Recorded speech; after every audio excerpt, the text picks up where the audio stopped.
All right, once more with feeling, it's day 4 of the 2024 Memorial Cup, and each game is taking on added importance as the round robin starts to wind down in Saginaw, Michigan. Today, it's a heavyweight tilt at the Dow Event Center with a couple of league champions set to tangle.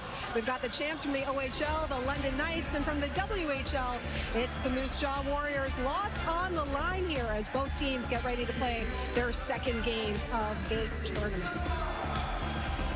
And hello and welcome to the Dow and day number 4 of this 104th Memorial Cup. And it is Memorial Day weekend here in the United States. I'm your host, Laura Dykin, joined alongside Frankie Corrado as well as Craig Button. So, said there was a lot on the line. Yesterday, we saw Saginaw lock up at least a spot in the semifinals. London can join them here with a win here today. While on the other side of things, the Moose Jaw Warriors playing in the Memorial Cup for the very first time. In this, their 40th season. A loss here tonight wouldn't end their tournament, but it would set up a must-win game tomorrow against Drummondville. Both of these teams, London and Moose Jaw, want to raise the level of their game. Now, for London, who are 1-0, they have a little margin for error. The Moose Jaw Warriors, who played really good in the second and third period, want to push their level, play a lot higher. They're going to need to, as you know London will. This is junior hockey at its best. The Stars are here. 17 NHL draft picks in this game. 5 of them are first-round picks. It doesn't get much better than this. Both these teams league champions, dominant in their own leagues, and now they go head-to-head in a big matchup with a lot of stars and a lot of NHL-affiliated talent. We are ready to go. Another sea of green and gold here at the Dow. So let's head down to ice level now for the opening ceremonies and the singing of the national anthems. In the game, Aubrey Champagne.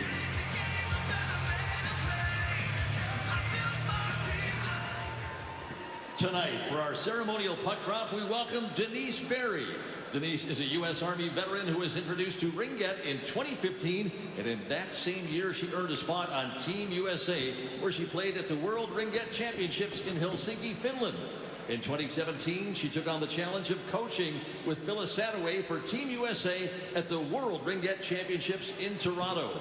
Ce soir, pour notre mise au jeu protocolaire, nous accueillons Denise Berry. Denise est vétéran de l'armée américaine qui a été introduite au ringuette en 2015 et cette même année s'est mérité une place dans l'équipe américaine au championnat du monde de ringuette à Helsinki, en Finlande.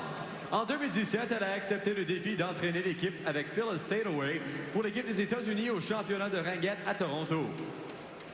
She later rejoined the team as a forward, where the team went on to capture the gold medal and the President's Cup at the 2022 World Ringette Championships in Espoo, Finland.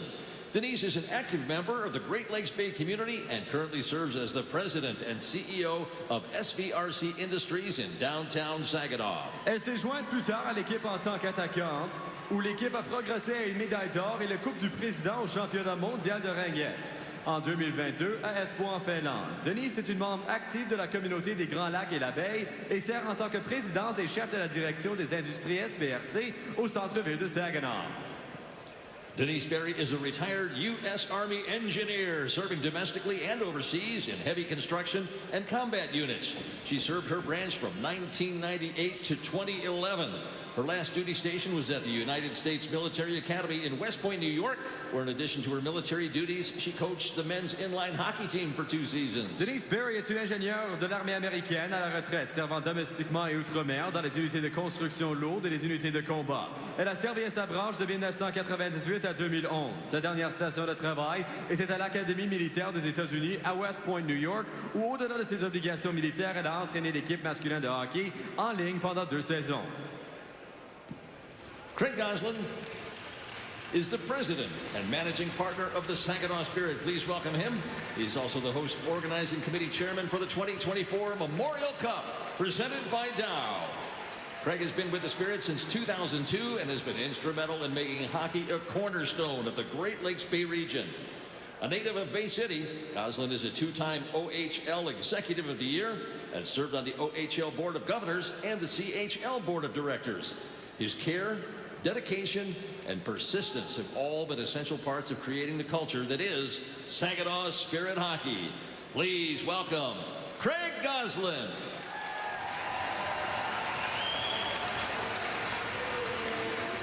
At this time, we invite the captains of each team to join our guests at center ice for the ceremonial puck drop.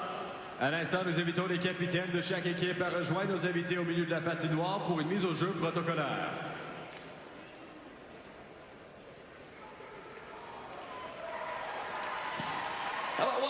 of applause for our special guest this evening. Laissez-nous vous entendre encore une fois pour nos invités d'honneur.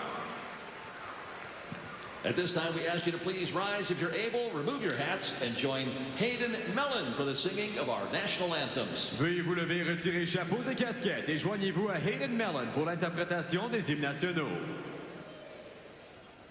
Oh, Canada, our home and native land, true patriot love in all of our commands.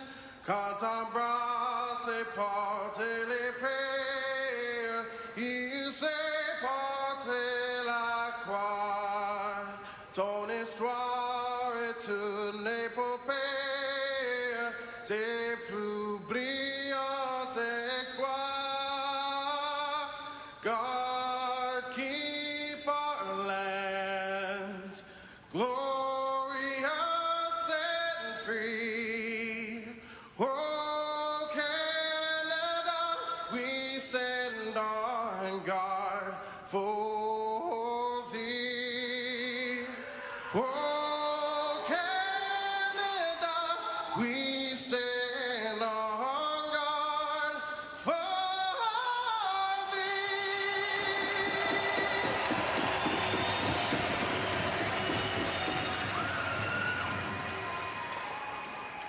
Oh, say, can you see by the dawn's early light what so proudly we hailed at the twilight's last gleaming, whose broad stripes and bright stars through the perilous fight o'er the ramparts we watched were so gallantly streaming, and the rocket's red glare, the bombs bursting in air, gave proof through the night that our flag was still there.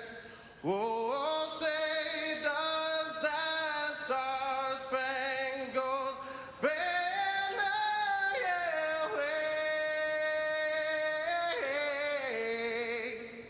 o'er the land of the free and the home of the brave?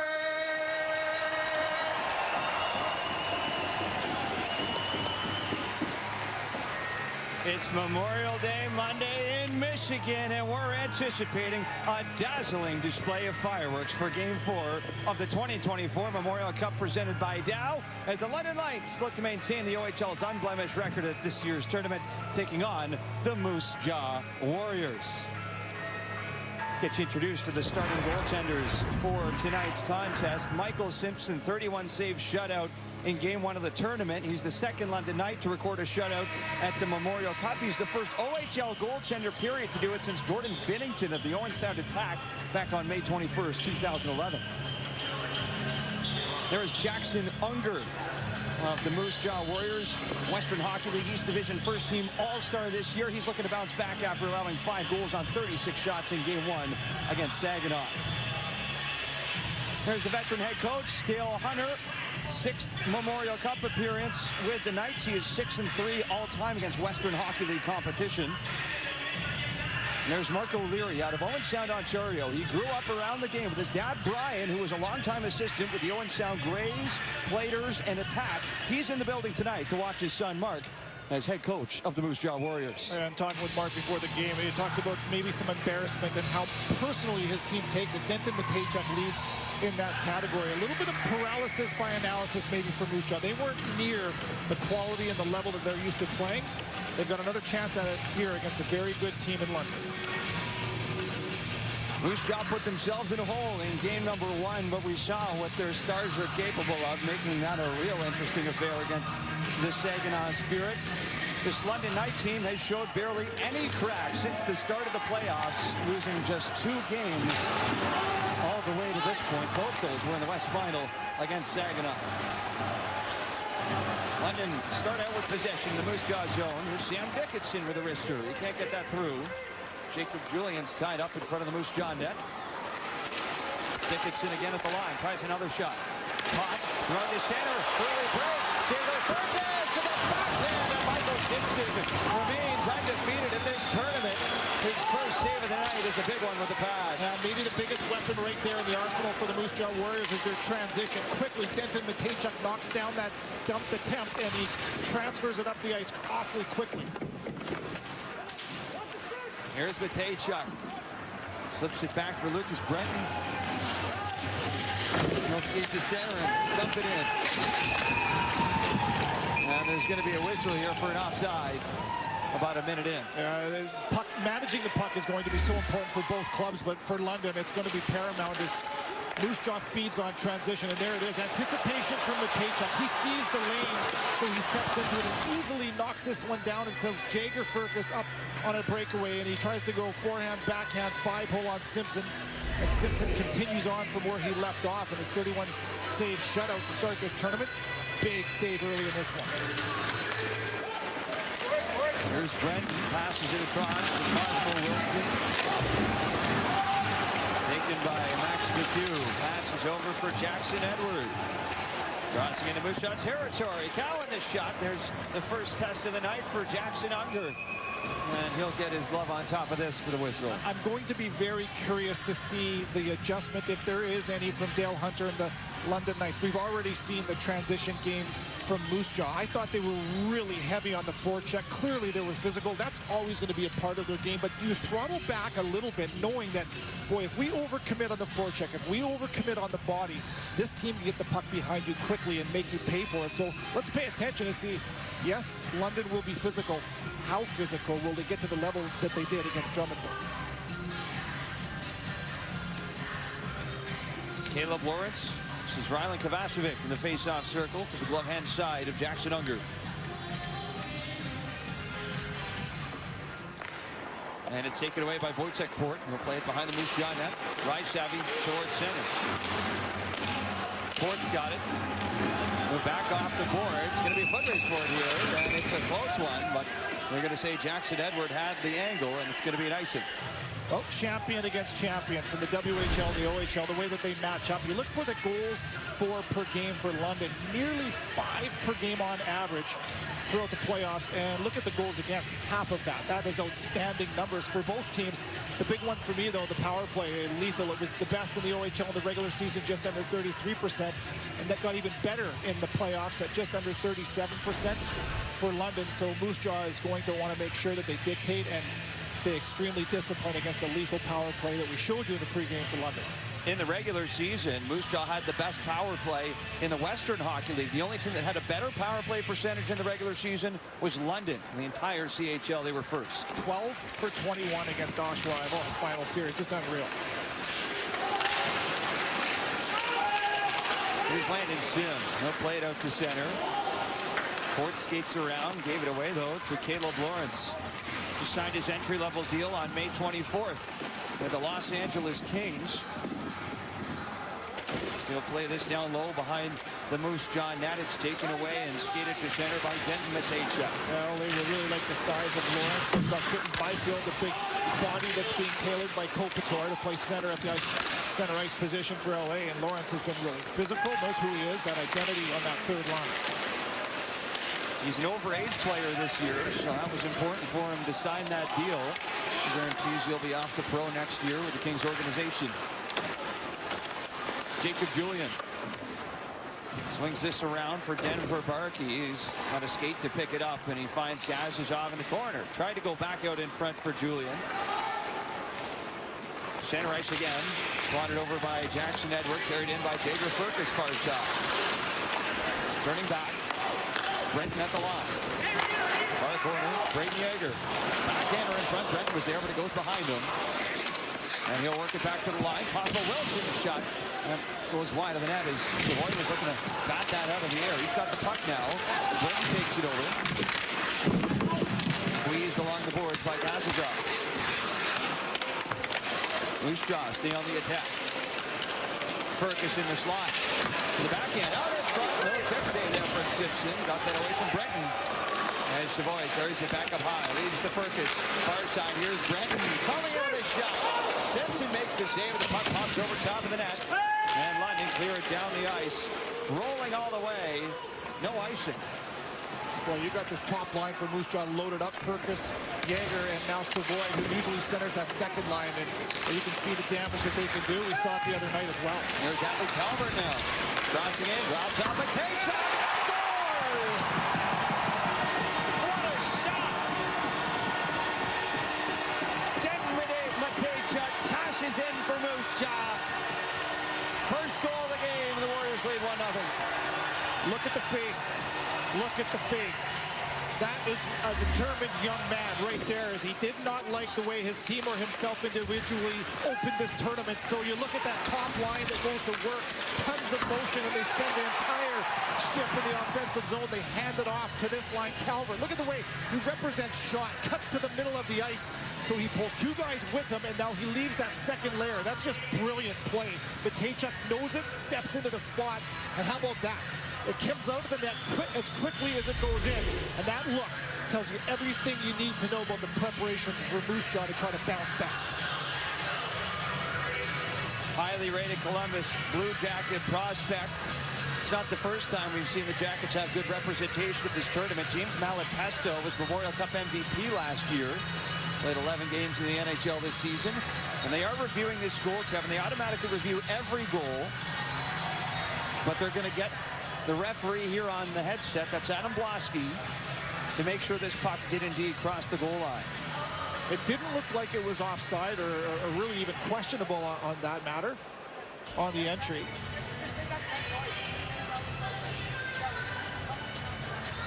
What a fantastic shot from Matejchuk. You can just feel a little bit of extra inspiration in his body language.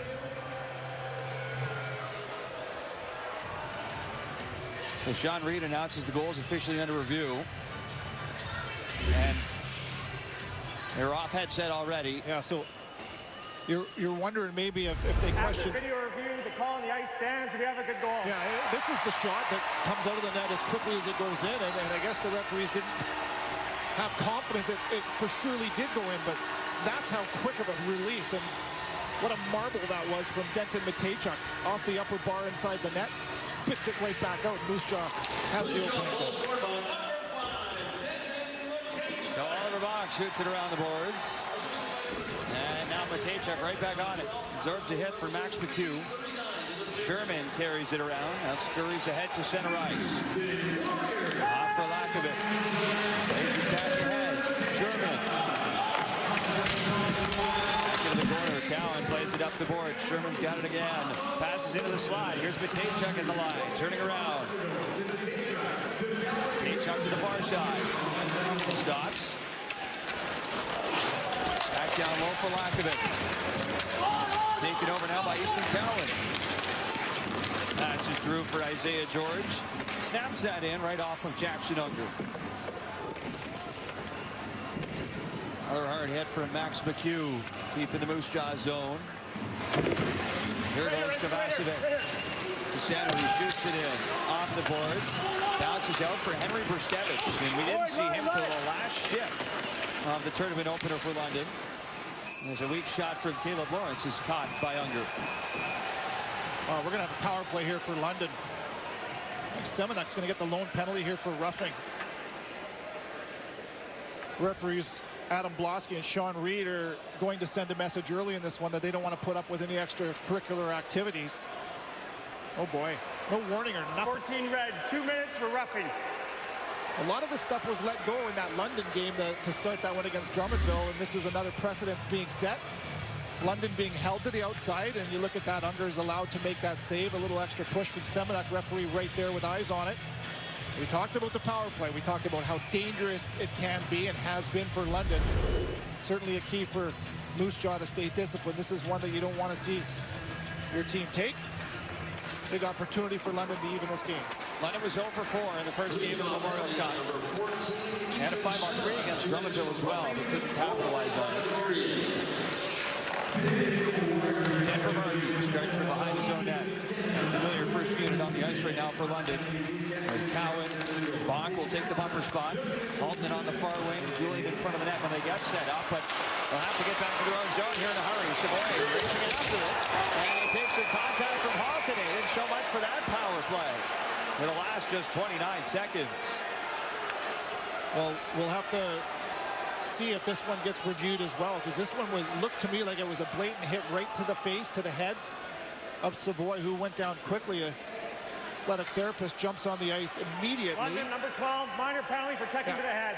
Minor penalty called on the ice. Savoy, a huge part of this Moose Jaw Warrior team.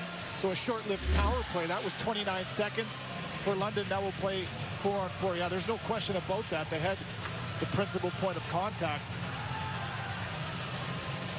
Haltonen steps into him, so you can see the elbow tight to the body, though, so it's not like he's looking to target the head. Yet, if you make contact with the head, you're responsible for that. So the red call was made. 4-on-4 hockey for a fragmented power play for Moose Jaw. Here goes Oliver Bonk, perusing through center ice. Play it back for Easton Cowan. Gathering speed through the neutral zone. Left side, tried to pass that through Kalen Parker. Back over to the near side wing. Into the feet of Cowan. Looking back for Bonk, instead out in front for Barkey, trying to slip that over to Cowan. It's picked up, and now here go the Moose Jaw Warriors. Yager trying to pass across, and well defended by Oliver Bonk, who broke that up. Ferkus looking for Yager. That's picked off now by Bonk. As it hits Denver Barkey, he's forced to reset at center. Now he can cross the line. Off the Bonk right side, takes the shot on a glance just off of Jackson Unger and goes around the glass and out. How about that little sample from Oliver Bonk, right? Both ends of the ice defensively, breaks up a 2-on-1 with a brilliant stick, and then he puts a shot offensively at the tail end of that shift. Dickinson passing off to Julian, but he's charged for an offside. 1-0 for the Moose Jaw Warriors. Denton Matejchuk with an early bullet. Welcome back to the Dow Event Center, where Julia Teixeira's all over this building, including on the ice. She's laced up the skates and standing by now with Max McHugh. Max, they were able to get one early on you there. What did you think from the start for your team? Yeah, slow start. We got to get back to doing the details right, and we'll be fine. How do you get one back here? Just get pucks behind their D, make them turn, get in front of the goalie, and get shots on net. Thank you. Thanks. Now, Julia is leaving no part of this building uncovered, Kevin. We've seen her out for the morning skate in good form. I noticed the quick feet and warm-up as well. Head up, feet moving, good form. I know Craig Button's doing the scouting report throughout the course of the tournament. I hear Julia's got a new pair of wheels this week as well. But she won't use that. She won't use that as an excuse. I know that. Out to center ice. Max McHugh takes it over. Jackson Edwards passes over to Dickinson. Almost fumbled that away. It's recovered by Edwards. Wants to be a power play here for a brief moment. As Edward carries in, shot goes wide. Shemnick's out of the box. So Moose Jaw get a power play here for a little under half a minute. McHugh killing time in the corner. There goes Savoy. And to Ferkus. Through center, it's tracked down by Sam Dickinson. Ripped down past the Moose Jaw net by Jackson Edwards. Jackson Edward rips the puck. You saw him send it up the ice, and he passes it with some steam on it as well. Off the boards and out from Oliver Bonk. The power play was over, so that's an icing. Pro habits, right? Move the puck with intention. You finish checks for a purpose, right? And you look at the way that Jackson Edward passes the puck. You want to make sure it's sitting flat and crisp. Look at this thing. It sizzles to the middle of the ice. It almost cost him, though, right? It's hard to handle sometimes. Might be one of the bigger differences when you get to the NHL level is the way guys pass the puck. It's got a quick shot off the face-off from Sherman. That came the crossbar. Sherman's got it again. Brings it around the boards. All the way to the near side. Hustling in for it is Brighton. Knocked to the line. Lakovic takes it over. Sends it to the end boards. Drifting over to Bond. Knocked down by Lawrence. Watch it again for Oliver Bond. Turning away from pressure. Connects with Edward. He's got to chase after it. Halton in at center. Lifts it in. That last line for Moose Jaw certainly knows their identity, right? Thurman, Calvert, Lakovic on the ice. They get a chance off the faceoff, but more than that, it's the cycle game, right? They know that they want to play the game on the wall, cycle the puck, exhaust the defense, and they want to earn their offense through that way. Russell speed finds Ryan Shabby off the boards and send it back over to Vacevic. Now Parker down low, looking for Ryan Shabby. Vacevic again, cycles it around. Here goes Matejchuk after. He'll let it go. Ends up going to center for Parker to take over. And Parker stretching to center again. Vacevic. Taken away by Barkey. Now Ruslan Gazizov. Down the right side, and he hits the crossbar. So, a couple crossbar hitters on both sides halfway through this first. Yeah, this one was Semenuk off an offensive zone faceoff, making sure that you start on time. Look at that. It's meant to be a winner-win, and why not take the shot if you've got the chance to do so? So a good cycle shift from Moose Jaw, and then right there, Rysavy does not get that puck deep right now. Instead, you feed transition, and so Gazizov coming up the ice. 2 goals in the first game against Drummondville, and he rings the bell at the other end of the ice. Gazizov had a pair of goals in the tournament opener for London. He's been real hot lately for the Knights. So evasive, right? Edgy. He's good on his edges. Here's Edward from the line. That one was tipped dangerously in front, but it carried wide. Sam O'Reilly back down low. McHugh stripped away by Furcus. Jagger Furcus over for Matt Savoy. Savoy down the left side. Has to fire it back through the middle, taken away by Cowan. Pass just ahead of Max McHugh. And he'll ride his man Cosmo Wilson hard into the boards. And McHugh's had a good 3 or 4 of those already tonight. Savoy, Furcus plays it back. Now Brenton. McHugh roaming around to the forecheck is Moose Jaw drifting out towards center. Here's Brenton ahead for Pavel McKenzie. Stripped to the puck by Sam Dickinson. Sawyer Bolton's got it. He'll pass it across for Evan Van Gordon. Back to center ice, moved in by Dickinson. So Dale Hunter getting a shift here in the first period for his 4th line. Well, they finished last game with a good push, so maybe it's recency biasy. Good memories from their one shift. A good chance to score a goal as well. 9:36 to go in the first, just underway in Saginaw. It's already 1-0 for the Moose Jaw Warriors. Top Prospect Scouting Report is brought to you by Kubota, the official tractor and compact equipment partner of the Canadian Hockey League, as we bring in our TSN Director of Scouting, Greg Button. Number 93, Matty Savoy. He has speed, but it's not just regular speed, it's blazing speed. The ability to open up ice and to be able to make plays at high tempo. He's got a really good, determined effort to get inside the critical areas, the hard areas, and he's got an excellent shot. His game just continues to get better. Matty Savoy's got a promising NHL future, and that's your Kubota Scouting Report. Played 1 game this year with the Buffalo Sabres, who had his teammate from last year, Zach Benson, with the Winnipeg Ice. He was a great player, made the Sabres this year, and Savoy might make a case to make the roster next year. What numbers? 11 games internationally before the trade to Moose Jaw. He had 11 goals in those 11 games, 24 points. Numbers off the charts. Craig tells you about all the hits that he has and he uses at night. Bouncing around at center. It's finally settled down by Landon Sim. Wojtek Port goes after it. Crashing into the boards with Kasper Haltonen. Atlee Calvert can't work it out. Might get a second chance, but it comes back for Wojtek Port. Moose Jaw still trying to clear. Can't get it out. Here's Lawrence, sends a pass off a foot. That redirects out to center. And that might be the longest sustained shift for London in this game, and it's their third line, right? Adhering to a certain style as well, right? We're not getting a whole lot. Moose Jaw's playing good, aggressive, connected defense. So let's get the game on the wall as well. Cycle it and extend a shift.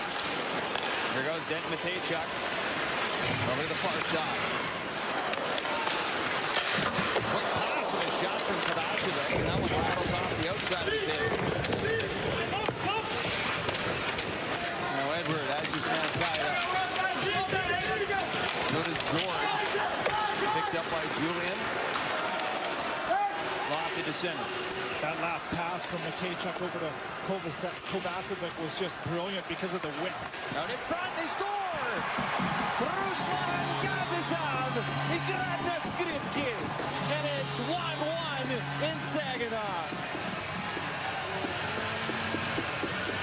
Well, he's feeling it, isn't he? Gazizov with 2 goals against Drummondville to open this tournament, a 4-0 win. And London needed something to feel good about. They didn't have a whole lot of chances, certainly no grade A ones in my opinion. And Gazizov just hunting the puck down on the forecheck. So now he becomes the secondary player, puts himself in shooting position, and that's Jacob Julian doing a really good job getting into that loose puck, gets that first touch, makes a nice little pass. He had an assist, 2 assists in that first game from Julian. Add another. These guys have been hot. Tie this game with 8:02 to go in the first. And the violin makes another appearance. Pretty sure you said something there that I didn't understand. Ruslan Gazizov plays the violin. Here's Jaeger in front. Circling around. Focus! Backdoor! And it stays out somehow. And back through center ice. Caleb Parker recovers in his own zone. What a counter punch that was. Savoy, arms in the air, thinking that he had gained the lead back. Now Simpson plays it around the glass. Down the far side, Sam O'Reilly to the corner. Clarkey looking for O'Reilly. O'Reilly's got it. Brings it up high, tries his shot. Oh, and glances off of Unger's blocker. Taken over by Fergus through center. And Dickinson tries to sweep that away. Goes back behind the net. London doing a very nice job coming back to their own zone through the middle of the ice, and then they're separating the puck with numbers. Calvert off the far side. Takes a knock into the boards. Cowan drops it back for George. Kicked away. And now Jackson Edward off the right side with a wrister. George, valiant attempt to keep it in, but it did just squeak out over the blue line. And deflected in off the linesman. That's a puck in front for Ethan Cowan to settle down. Off the boards, down the ice. And Ziprick wins the race for an icing and almost took a hit there for Max McHugh. Well, after London equals the score from Ruslan Gazizov, I can't say it like you do, buddy, but you know what I'm getting at. This is a good pushback on the very next shift, and Braden Yeager hits the back door for Fergus, and then he returns the favor to Savoy, and how about that? Just a sellout from Simpson, who's just been outstanding right there. Bands and all structure, and you just compete, right? Secondary effort, and you got to be good to be lucky, and maybe a little lucky to be good, as this one bounces off the backside and it hits the shaft of his stick unknowingly from Simpson to stay out of the net. Wow, that close to regaining the lead for Moose Jaw. Wow. Can we call that a positional save? Well, you can call it a save. I don't know what you'd call that. Improvisation. Or like I say, sometimes, right, when you're good, you earn your luck. I do believe in that over time. And Simpson has most certainly been good. Outstanding, in fact. And a little lucky to save that one. I got some help from Max McHugh in game one. What turned out to be a 31 save shutout. McHugh took one back off the goal line. 6:15 here to go in the first. Caleb Lawrence will step in to take the face-off for London, and he wins it back. Jackson Edwards flips it through center. Zipper fans of the pass. Chopped in by Ryshav. He didn't get far with it. Comes back for Wojtek Port.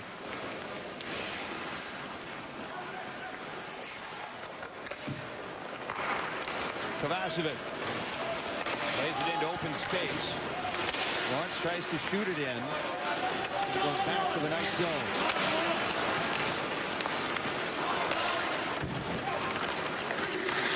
George just saying it on the backhand, crashing into the boards. There's a pile-up.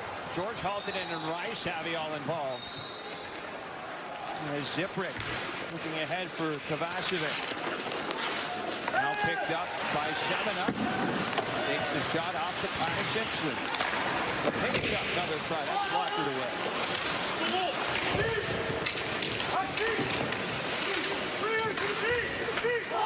You can see the position from London, right? You can see the attention to detail to make sure that everything stays to the outside. They've got 5 guys regularly defending their own zone, coming back through the middle of the ice, making it difficult for Moose Jaw to seam anything. It's been a physical affair so far. Not as physical as London against Drummondville, but both teams knowing that you want to get on the body to try to slow down a very skilled, fast opponent. Welcome back to the Memorial Cup in Saginaw, Michigan, where playoff beards are a hot commodity. But of course, playoff beards could be a little bit hit and miss when it comes to junior hockey. We're dealing with teenagers, of course. The Moose Jaw Warriors, on the other hand, had some serious beards going. If you saw Denton Matejchuk 2 weeks ago, you wouldn't have recognized him. So they opted to go for the playoff muzzies instead of the playoff beards. Denton Matejchuk said, hey, we just look good, so this is what we're going with, and working for them so far. I'll send it up to a guy with an excellent muzzy now in Victor Finlay. Thank you, Julia. I guess if there's such thing as Christmas in June, then this is November and May. That'll work, and she's being awfully kind to you, isn't she? How do you say mustache in Russian? Mustache.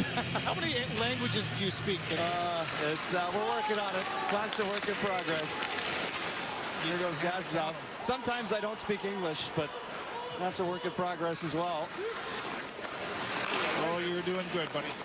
There's Denton Matejchuk through center. Tosses that right in on Simpson. He hangs on for the whistle. Talked about Denton Matejchuk is coming into this game inspired, right? He wasn't happy, and that's what leaders do, right? You find another level or get back to your level. Last game, didn't get the start that he or his team wanted, but cue the comeback. 3 goals in a minute and a half. Denton Matejchuk had one of them, and then look at that one. He puts everything into that. The 12th overall pick to the Columbus Blue Jackets. Just ripped it into the net. Mustache in Russian, by the way, is Usi. There's a time limit. Well, Swedish, my vocabulary. Swedish, German, yeah. Russian. Yes. Yeah. You're working on your French. And you're working on your English. Working on my English. That's right. All self-taught. It's impressive, buddy. It's a global game these days. So, and I know that you go around in the NHL as you do the radio broadcast for the Montreal Canadiens, and you talk to different guys in their native language, which isn't easy. It's a lot of fun. Yeah. It's a lot of fun. Looking forward to getting a chance to talk with Ruslan at some point here. I have a tough enough time speaking in my native tongue here, and you're doing it in 5 different languages. Thanks, man. There's Denver Barkey to take this face off. It's Brady Sherman. Denton Matejchuk getting to center, passes off to Sherman. Shoots it around the boards. Gazov. Use this one played ahead to center ice for Sam Dickinson. Brenton back behind the net for Wilson. Far side picked up by Sherman. Skating through the neutral zone. Passes off to Calvert. Done low for Sherman. To the near side, Pavel McKenzie. And Calvert. A backhander out in front. That's caught by Simpson for the stoppage. Moose Jaw has been much more dangerous offensively, and they've been able to attack a lot more off of the rush. That's a big part of who they are. And Lucas Brenton is a big man that's not overly known for his offense. He did have a couple of goals in the playoffs, but after he took that big hit from Julian. Look at the top of your screen. It's Brenton right away. He takes the hit. You almost invite it, and then you beat your man up the ice, and you make that decision when you know your team has full control. That four-man attack is almost a must in today's game because Brenton does a good job executing here. London picked this up through center. Here's Max McHugh off the Cowan. He'll play that wide of the net. Rice out of the center. Kovacevic enters deep into the London zone to pick it up. Taken by Edward. To the line with Paychuk. Will hold it in. Back out in front. Knocked away. And cleared down the ice as McHugh tries to chase after it. There's another hit for McHugh on the forecheck. He's been a pest in this end of the ice for Moose Jaw so far tonight. He's to Cowan. Back row. Riley with a wrist shot. That got through. And it's hung on too tight for the whistle by Unger. Max McHugh has been very noticeable with his physicality. He scored 27 goals in the regular season, but he has a certain edge to his game, and he's on the body. He separates Matejchuk from the puck, and now that earns the puck back to his own team. You hit, but you hit with a purpose. It's just not about going out running around and slamming guys around. It's because you want to earn the puck. You want to slow down the other team. And that right there is an absolute perfect example of why you finish your checks. You take Matejchuk out of the play, you get the puck into the hands of your teammates, and now you have an offensive zone faceoff. Here goes Fergus through center. Down the left wing. Drops it back for Matejchuk. In the corner. Throws a contact with Kasper Haltonen. Puck flies up. Knocked around in front. And finally covered up here by Simpson for the whistle. Lots of talent in this tournament, and no shortage of that, of course, in this game between these two teams. Lots of draft picks. 5 grade A's in this game. First rounders, the 9th overall pick of the Buffalo Sabres, Matthew Savoy. Denton Matejchuk, who's just been excellent. He's got the goal for Moose Jaw, Britton Yeager. Oliver Bonk, his dad's in the house, and then Easton Cowan, the first rounder to the Toronto Maple Leafs. Supreme talent on the sheet this evening. Face-off win. Fergus got the shot away. Not cleanly, though. Now Fergus tracks it down far side boards. Brenton through center. Plays it back in. Simpson stepping out of the net. Goes it right off the glass. Takes a strange bounce in front. Lyman cleared to center ice. Dickinson backs in over the line. Gazizov off to Barkey, and the shot is blocked by Brenton. Gazizov, he's got 10 goals now in his last 12 games, going back to game 1 of the Western Conference Final. Here goes Barkey. Passes off. Dickinson, wrister, scores! Sam Dickinson wrists that one home, and the London Knights have their first lead of the night. Well, the Knights have been building into this game, offensively speaking. I think they've been tight defensively. I like the way they've been organized and clogging up the middle of the ice. And then we saw Max McHugh on the body that earned some extra time in the offensive zone. And then this is just doing a good job. Julian, where he's most comfortable, net front, you see Gazizov as well, right? So that opens up a little bit of time and space in the high ice. So Sam Dickinson steps right into this one and puts everything he's got into that shot. He had 4 goals, 13 points in the playoffs, his first of his tournament, and the lead into the hands of London. Here goes Sherman. Pass that ahead up the near side. Lakovic, the center, picked up by Calvert. Played it the rest of the way. Here's Sim. Center ice, tossed in by Cale Parker. George through center. That's tipped, but Landon Sim hadn't crossed the center ice red line, so it's an icing to London. Well, the complete game of Sam Dickinson. Beautiful shot, and Max McHugh deserves a lot of credit for kind of getting things going the right way. Denver Barkey gets a touch on this one. Great release. Lots of net front traffic as well. Net front Gazizov and Julian giving Unger something else to think about as well.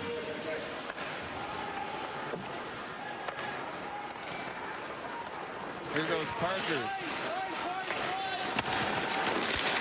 stick of Sherman. Taken back by Landon Sim. He's got O'Reilly with him. Sam O'Reilly. Far side Haltonen. Takes the wrister up high. That's fought off. Another shot from Edward. That's blocked by Lakovic. Edward behind the net.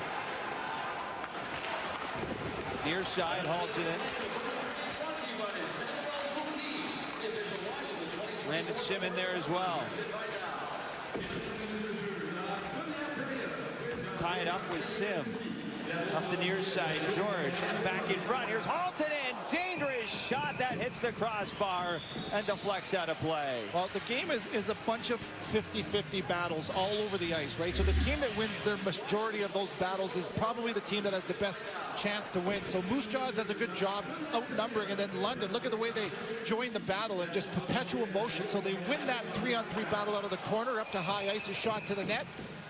And you force Unger to make another save as London seems to be gaining some momentum here. As each shift goes by, they're spending more and more time in that offensive zone, winning battles on the body, and another offensive zone start.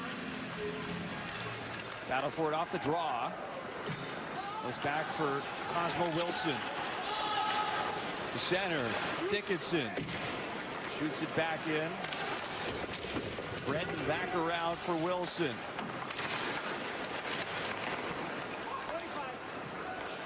Stops behind the net. Furcus to center for Savoy. Drop it back for Furcus. Play to the far wing. Paychuck in the neutral zone. Barkey picks it off. Gonna be hard-pressed here for time to make something happen. He does chuck it down the ice. That'll open the door. Just a crack for Moose Jaw here with about 3 seconds to play in the first. They'll get an offensive zone face-off. Yeah, there's enough time for sure. One last chance here for Moose Jaw to tie this game. 2.9 seconds remaining. What a start this when you know it wasn't going to be easy for Moose Jaw, right? Where they feel like their backs are up against the wall against the favorite team coming into this tournament.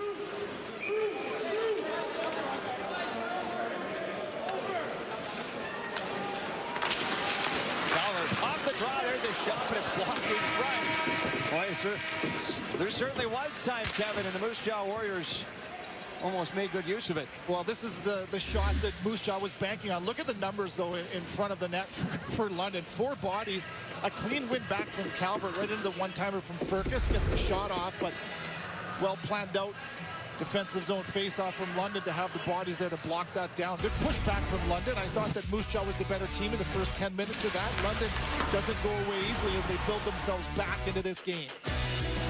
Hot start for Matejchuk and Moose Jaw. But London answer back with a pair to take a 2-1 lead to the second.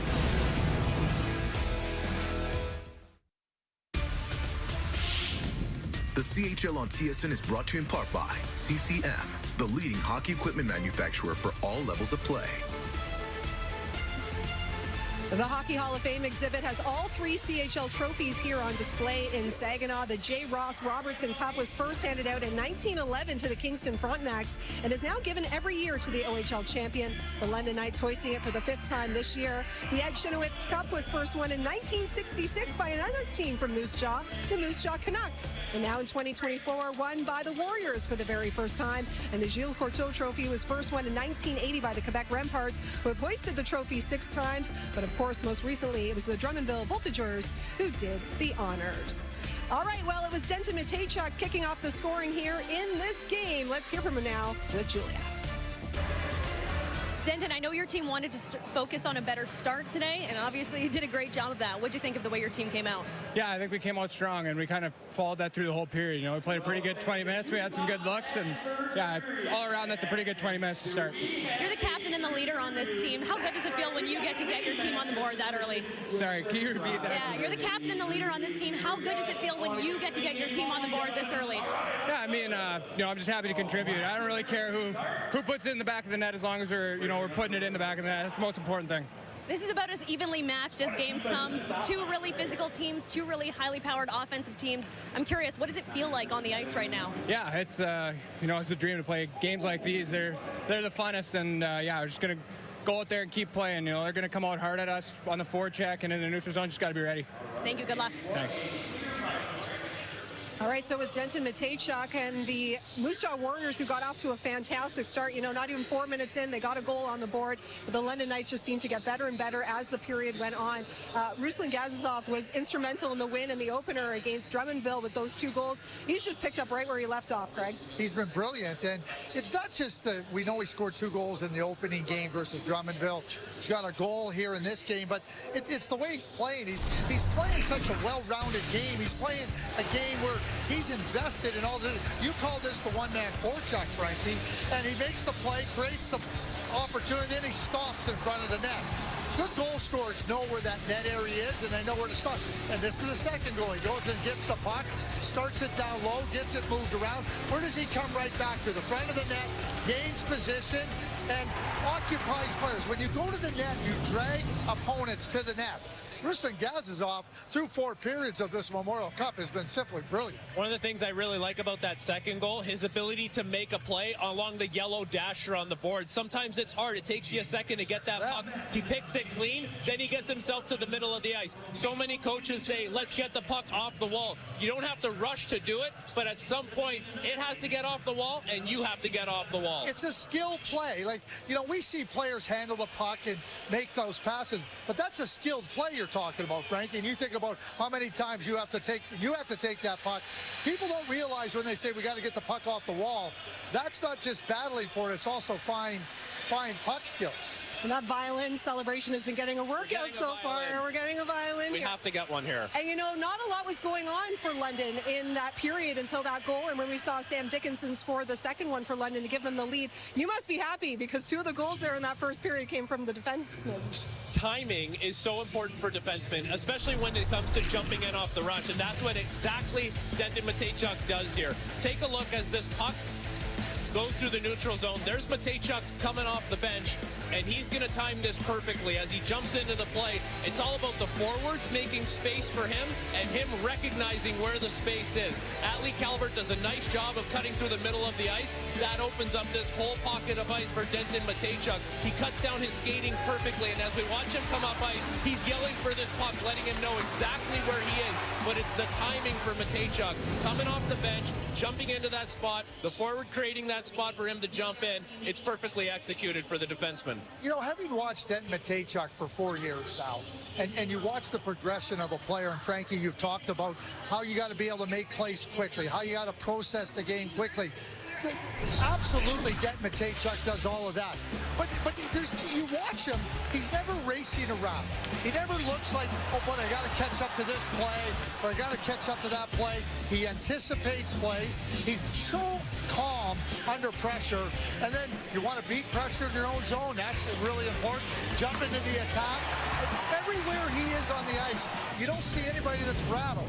And he's going to be under tremendous pressure when you're playing in the NHL with the pace and the intensity.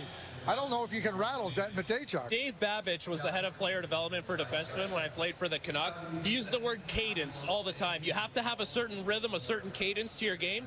Denton Matejchuk has that cadence to his game. There's a reason why he was named the WHL playoff MVP. He had a strong opening game as well. It's funny, the 2 players that shined for their teams in that first game are doing it here in this first period as well. But as London with that 2-1 lead over Moose Jaw, and we know junior hockey fans are some of the best in sports. When we come back, we'll be joined by a group who never misses out on the Memorial Cup. Well, earlier today, Frankie and I got to take part in one of the traditions at the Memorial Cup, that being the fan breakfast, which takes place on Memorial Day. The Saginaw Spirit fan base joined forces with its Canadian counterparts to put on the event. Lots of fans rocking their jerseys were on hand. There was a silent auction. There was maple syrup, and almost $5,700 US was raised with the proceeds going to the Spirit Warriors hockey program. Also had a chance to reconnect with some old friends as we've got a number of junior hockey fans. I think this is a world record for how many people we've had on the set at the same time. So we're going to go through it here. Joanne, rocking the Ottawa 67s. We've got Murray, Oshawa Generals. We've got Alan right back there, Seattle Thunderbirds. We've got Tim, Rhonda, Flame Santa, Calgary Hitmen. We've got it all covered here. And I know I met a couple of you a couple of years ago at St. John, and that was my very first Memorial Cup. So how did this all come together? With the fan breakfast or just your group? You made, how many Memorial Cups have you all been to together? 23 for me. How many? I started 2008. 25. 25. Are you the tops?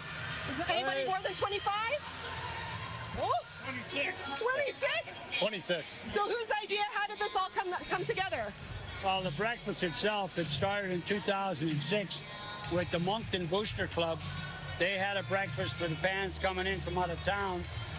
We had such a great time. It took a couple of years to start it up again, but other people started organizing it. And then I think it was, 2009 or 10 where it actually became a charity event. Yeah. And that's when we started giving back to the community. It started out at, I think the first one was $1,600 to a local charity. And then we've been as high as $10,600. Today we did $5,699 for the Saginaw Warriors hockey program, which benefits the veterans for the therapy that they're going through after they've served. It's an amazing initiative, and you kind of pick one that has to do with the cities that you're in. My next question, what does the Memorial Cup mean to you?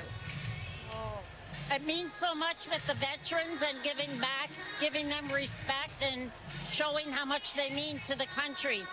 How many members are you up to now? Do you know how many of you kind of try and get together and see each other every year? Well, this... Probably between the two of us, we're probably well over 200. Oh, yeah. Yeah.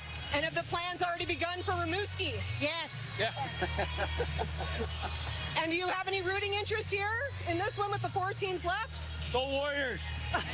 We got one Warriors. A consensus there? Or? Okay, we got a consensus there. Well, thank you for everything that you do. We had such a great time this morning because you can see how much it means to the community and the money that you raise, and you get to see all of your friends year after year and get to talk some hockey. How hard is that? Well, thank you guys for coming and giving us the opportunity to show what we do. And coverage. It's great. Fantastic. Thank you. Our pleasure. It is our absolute pleasure. Plus, I would never turn down a free breakfast. It's the best meal of the day. All right. Well, the Moose Jaw Warriors and their fan base here have a little work to do. Second period is coming up. First period scoring summary brought to you by Cavendish Farms, official French fry of the Canadian Hockey League. Denton Matejchuk, second of the tournament, got Moose Jaw off on the right foot, but Ruslan Kazazov and Sam Dickinson respond to give London the lead after one. Kevin, we had a good chat with Moose Jaw head coach Mark O'Leary prior to this game. He was expecting things to be different, and they were different with a good start for Moose Jaw, getting out in front 1-0. Yeah, he felt like there was a lot more spirit in the room and in his group, and they came out, and to me, they showed that. They started looking much more familiar to what we saw in that WHL final. They were quick, they were transitional, they were able to get behind the defense, and their top line, Jagger Furcus, second efforts with a really good stick, and now they were able to make plays and spend time in the offensive zone. I thought that paid dividends. This is a beautiful play, the lone goal for Moose Jaw. Calvert leaves it for Denton Matejchuk, who rips it into the back of the net. I thought the adjustment from London was admirable, where the way they came back to their own zone through the middle of the ice, a lot more attention to detail defensively on the body. I thought they took that away from Moose Jaw, not able to spend as much time offensively. As a result, now London does, and now they go into attack mode. A good goal right off of the face-off from London. They follow that up with their second to gain the lead after the first period, 2-1. It was molto bene for London. It's a little Italian there for you, my friend. That'll come in time. Say bien. Well done, Kevin. Oh, that was a fun first period. Let's see what we've got for period number 2. It's a 2-1 lead for the London Knights. And the Knights win the opening faceoff back into their own zone. That's tipped in by Oliver Bach. Parker goes back to get it. Dylan Parker behind the Moose Jaw net. Goes Matejchuk. Tipped in by Yeager. Oliver Bach sweeps that to the far side. Gazazov, Barkey, and Julian. Gazazov hustles through center ice. Stops in the far lane. Passes over Dickinson. One-timer for Barkey at an open net. And can't fire the shot away. He throws a hit on Matejchuk as the Warriors clear to center. Cowan has Barkey throw that in over the Moose Jaw line. And Braden Yeager passes to center for Jagger Furcus. good, hard-working shift from that top unit, and it's what you grow to expect from Jagger Firkus. He leads the entire country in points, but it's his effort away from the puck for me that you have to respect so much. Now on left side, that's tipped in front. Pass made by Unger. Goes back for Jackson Edward with a wrister. That bounces around. McHugh tries to center. Passes off. Cowan, Edwards, waits. George shoots, and a blocker save made by Unger. And the Warriors get it up to their own line. That was Calvert. Will pass it back for Brenton. Back down the ice it goes, and Isaiah George will pick it up for an icing. Talk about Jagger Firkus and all the things that he does to allow himself and his line to play with the puck. He's got such a good, wicked defensive stick. So you have to know where to go first. Use your feet, and then right there he disrupts and then backtracks to his own zone as well. So that's the effort without the puck. Now he sees transition the other way, and he starts going northward. London, so good at attacking the net from all areas. There, at the end of that clip, they go D to D, or pardon me, forward to forward, behind the net. That's hard for any defensive set to have to adjust to. London's so dangerous at attacking from different areas. There goes Pavel McKenzie from Cumberland House, Saskatchewan. Had a great chance to talk with some family and friends of his earlier today.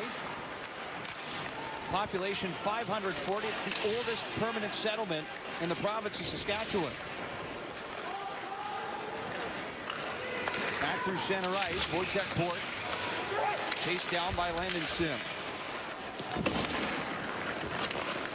Back through center ice, into the London zone. Brstevich under pressure. This is ripped back down the length of the ice by Dickinson for an icing. Talked with Mark O'Leary before the game, and I asked him about the spirit of his team. How are they processing what happened in game one? Well, he says, listen, we know that we weren't anywhere close. Call it what you want. We're not looking for excuses. But he said, guys like Denton Matejchuk and Atlee Calvert, those types of guys, of course, Jagger Firkus, they know what's happening. They have a feel for what's going on. He says it's like having a bunch of assistant coaches in his room with him, where there's such maturity and such awareness. When we're good, we know why, don't get too high. When we're not good, understand what needs to be better and address it. I think that they've found a completely new level in this game. They're still down by a goal, but they've got to be happy with the process. Warriors coming over the line. They only lost back-to-back games once in the playoffs, both in overtime, in that wild 7-game series against the Saskatoon Blades. Here goes Gazizov up the middle for Julian, and a sharp save made by Jackson Unger. Stretching back to center, goes in. Simpson plays it over to Edwards. Gazizov chops that down the ice. And Caleb Parker's got that. It's an icing. Gazizov continues to be dangerous, and just watch the way London is able to be a threat with speed on the initial attack, right? This is after defending, and so you drive deep into the zone. So what do? You pull everybody with you, and then if you have a solid follow-up to that, there's that second layer, and there's Jacob Julian, right? He's the guy that's been making passes to Gazizov in the return favor, right? Drive that defenders low into the zone, and you attack from a different area of the ice.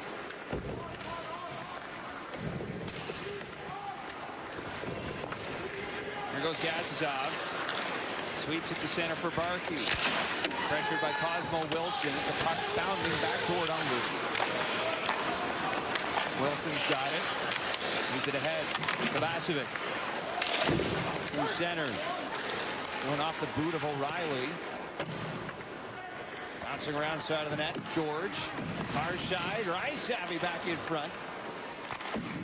Out of the corner. It's taken away by McHugh. There goes Cowan. In over the blue line. Is it Cowan? Fires the shot. Taken in now by Sam O'Reilly.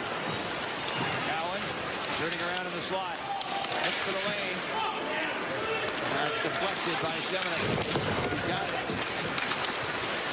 Trying to get it out. It's taken away by Max McHugh. Now intercepted. Lakovic to center. Then on the left side.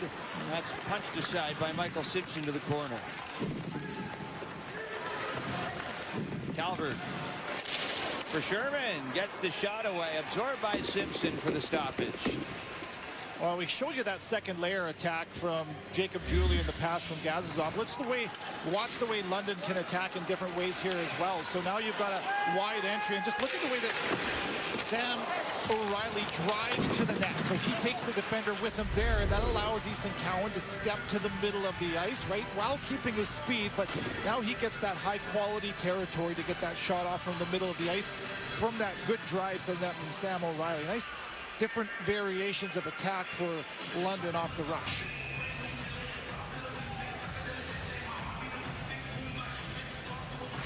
Face-off blocker side on Simpson.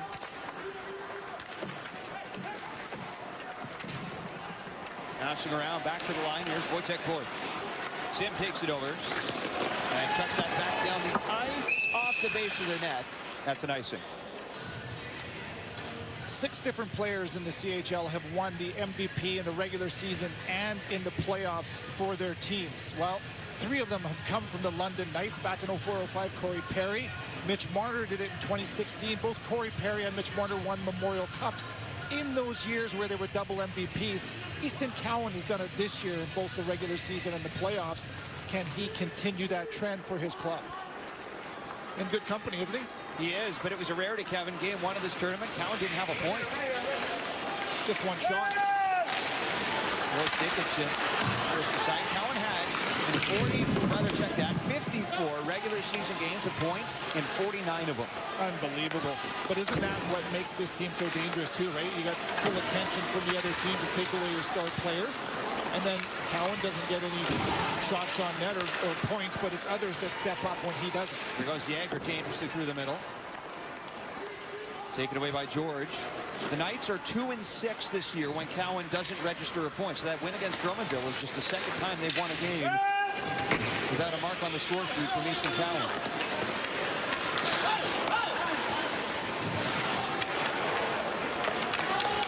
Here's Matejchuk.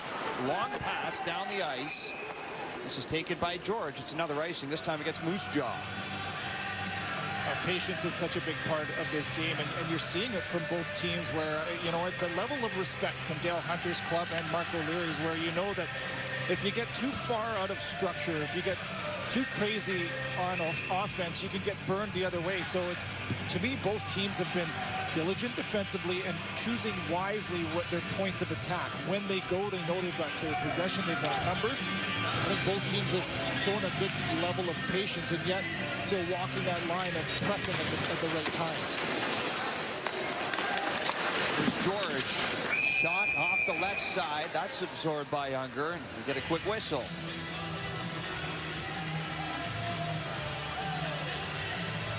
How solid he has been, hasn't he, Jackson Unger? All year long. Oh, man. He's got a different kind of body language to him, where it's just, it's not so athletic, and he is athletic, but it's more positional. Hydraulic is the word that comes to mind, where he just is in position, he makes saves, he makes difficult saves look easy, and he's generally really good at controlling rebounds as well. There's a one-timer from Jackson Edward. That's off the outside of the net. Lifted to center. Out of play. Well, to get to this level, you need great goaltending, and both of these teams have certainly had that. Jackson Unger, throughout the course of the 4 rounds in the playoffs, it was a start with the Brandon Wheat Kings. You look at his numbers, and they just continually stay the same, consistent, and then get better when it counts the most. You look at round 4, a 4-game sweep against the Portland Winterhawks. His numbers were outstanding, and I can tell you that he was tested. Portland has some talented players. They pushed at times. Jackson Unger was a huge part of that win. NHL Central Scouting has him ranked number 27 among North American goaltenders. Doesn't guarantee that he'll be drafted, but he's getting looks anyway. That's what winning does, right? You're a part of a winning team. You're a part of a winning culture, and NHL teams like that. They want that. Who doesn't want a winner? There you go. Here's Jackson Edward. Slides this down the ice. Over stops at the side of the net for Wojtek Port. Young Czech defenseman. He was a 6th-round pick of the Anaheim Ducks last year. As Lakovic skates in up the middle. That shot goes dangerously high. Now Sherman tries to center that for Kovacevic. Edward picks it up. to center and gave that away right to Ethan Semina. Skating back in. Semina tries the shot. Was redirected by the stick of Isaiah George. Boyd passing across. Shot off the far side. Squeaking through. Scores! Ziprick with the original shot. Semina puts it through for the goal, and Moose Jaw have leveled the game at 2. Fundamental hockey, and not a whole lot of ice time for number 21, Aiden Ziprick. He was picked up in September from Lethbridge in exchange for a 6th rounder, but look at this, just numbers down low. You go from low ice to high. Look at the width from the D to D, and Ziprick says, all right, I've got runway. He takes it and just simply shoots the puck. Hit the net, look for a rebound, and Semina jumps on that one. It wasn't in the wheelhouse, but quick feet to react to this one. He gets in on that puck and quickly whips it into the back of the net off the rebound. I love the fundamental simplicity of that play. Shot to the net, rebound, tie game 2-2 in the second. Semina out of Fort St. John, British Columbia. Had just one playoff goal. Now he's got one at the Memorial Cup. And here goes Landon Sim the other way for London. Sim to the net. That's directed up off the glass. Stays in play. Now here's Casper Haltonen. Quickly converged on. Trying to get the shot off. Rolling around side of the net.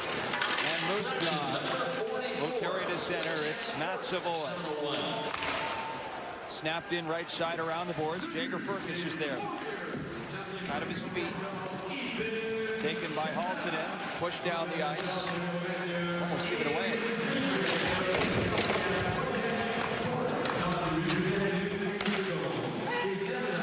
Furcus, cross ice feet, finds Parker. Savoy. Trying to pass back up the middle. Here go London, dangerously, 3 wide. Parkey with Julian to the net, and that pass just missed. Julian couldn't poke it home. Kovacevic in on Bond. Puck rolls all the way on its edge. Back to the Moose Jaw zone. And it curves to the far corner. That's how careful you have to be. Even skilled players like Savoy have to execute. It's an entry where you feed transition, and that pass, intended pass from Savoy, fed a 3-on-1 for London the other way. Here's the face shot. Barkley lost his stick, but he's still all over Western Hockey League Defenseman of the Year. Kovacevic. Passes off. Rysavy sweeps it in. Didn't get far with it, though. Cowan. Shuffling past Kovacevic. Here goes Easton Cowan. Far side. Cross side. Sam O'Reilly. Driving the net. He scores! Sam O'Reilly. And London retake the lead 3-2. Oh, boy. This is dazzling puck control from the 17-year-old rookie.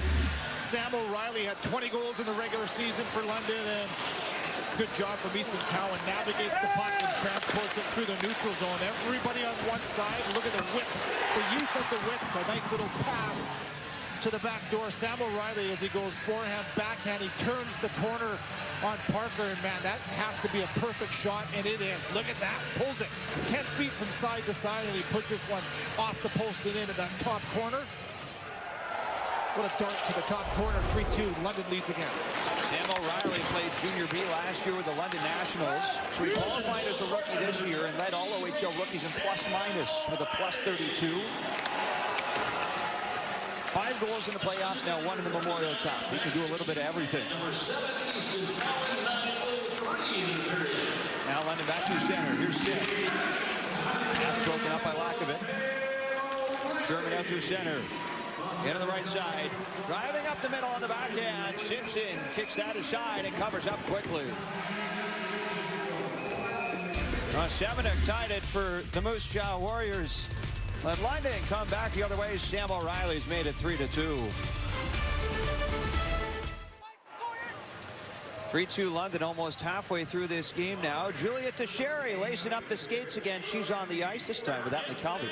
Atlee, you were able to get the tying goal your team was, but then London gets one to go ahead again. Can you speak to how close it is out here right now? Yeah, it's tight. I think one mistake either way. both two good teams. It's going to be in the back of your net, so we're just looking to play the right way and play as hard as we can. Thank you. Thanks. Adley Calvert is the hometown kid. He's from Moose Jaw. His dad, Jeff, played 5 Western Hockey League seasons with Moose Jaw and Tacoma before 5 years as a goalie for the University of Saskatchewan. Huge part of this club on the ice, off the ice as well. We talked about the assistant coaches in the locker room as players, Mark O'Leary alluded to, and he brings up Adley Calvert's name first often, where he just knows what to say at the right time. He can follow his words with his actions. 47 goals on the season. And he had 40 last year, too. This is gloved down by Simpson. Not drafted.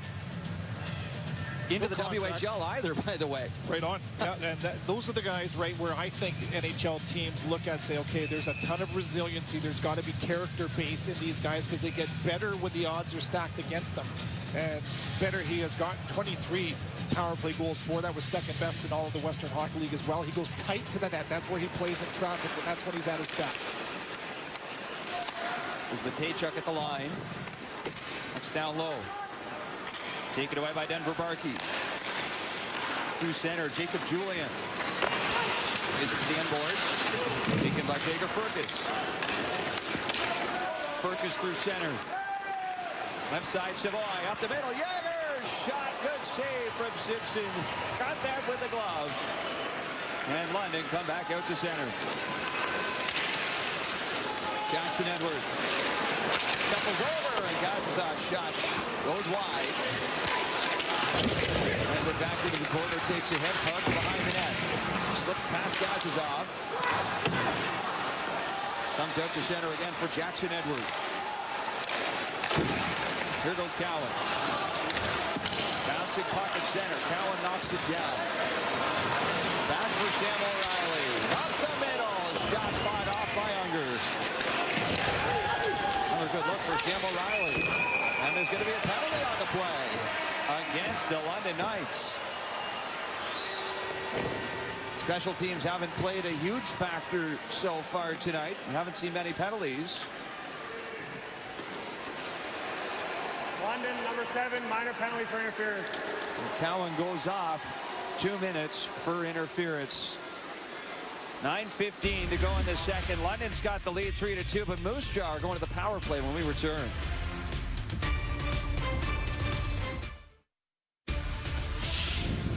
This period is brought to you by Dow, enabling a sustainable future as a leader in material science. First power play, or pardon me, second power play of this game for Moose Jaw. The first one was fragmented and a cross-check net front right there on the right of your screen from Easton Cowan. And earlier it was a great chance, again, this top line as Matthew Savoy stop up, change his speed right into the strike zone for Braden Yeager. 2 goals in the first game, and although only 4 shots in this period for the Moose Jaw Warriors, that one being the best of them. They're going to look to tie this game once again on the second power play. You said it, Kevin. The first one was fragmented, only 29 seconds, so it wasn't very memorable. See what they do here with their second. This is a full 2 minutes. Jager Furcus off the far side. From the corner, back to the point. Taychuk over for Savoy. Down low, here's Furcus trying to jam that home. It's quickly swept out through center by London. Just pay attention to that, right? Being dangerous in all different areas, which forces the goaltender to commit to a player. So Furcus attacks it from the goal line. Does that open something else up in the interior of the ice as this goes? We'll see. Rifled in by Yager. Around it comes Isaiah George. Furcus. Shoveled around. Adley Calvert. Long steps in front of him. Tries it away. And now here come the London Knights. 3-on-2. George for Barkey. He's got McHugh as well. Barkey's just going to dance back out to center and kill off more time. This all started with a great stick from Bonk. That was close to being too many men by London, but Bonk reads the play, gets a good defensive stick, and then when London gets the puck shorthanded, they don't give it up for free. They make it earn. Jacob Julian with some last-second evasive maneuvers there to ensure that wasn't a 5-on-3. Savoy watches this go out to center. It's picked up by Parker, who had just stepped on the ice. Not a whole lot going here on the Moose Jaw power play. As Lundy clears down toward Jackson Unger.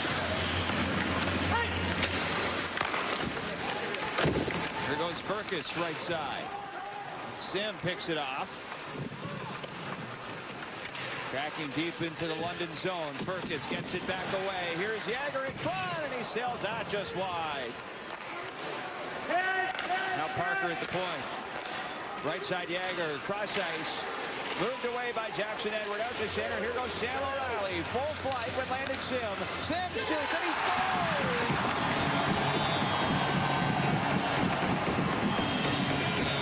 Sim short-handed. And the London Knights have taken a 4-2 lead. Yeah, they certainly don't throttle back when they're short-handed, do they? The penalty did expire by the time the puck finds the back of the net, but a shot that never hits the net feeds transition and the breakout the other way. And look at that pass from Sam O'Reilly. He's been really noticeable as well. That's great execution, and Landon Sim knows it as he points right away. He has Jackson Unger going right. He goes cross green, left top corner. Wow, perfect shot. What a shot from our crew as well. Landon Sim points right back to the 17-year-old rookie. It's all because of you, buddy. Extend their lead to 2, 4-2, London. That was right as the penalty expired, so that may not count as a shorthanded marker for Sim. At any rate, it's his first of the tournament. The London Knights had 29 shorthanded goals this regular season. And it doesn't look like this one will be a 4-on-5, as counted just stepped out of the box. Opportunistic would be a word that comes to mind for London. They've been solid, but you know, is this a 2-goal game right now? Moose Jaw's been pretty darn good, but when London gets an opportunity, boy, they turn them into grade A opportunities and finishing on the chances that they earn. There's Semenuk tied up behind the London net. Kovacevic tries to center. Bonk is tied up there. Kovacevic's got it again. Swings it to the line. Brenton back down low and around the boards. Here goes Sim. Had to dodge a hit there from Semenuk. Oliver Bonk plays it over to Isaiah George.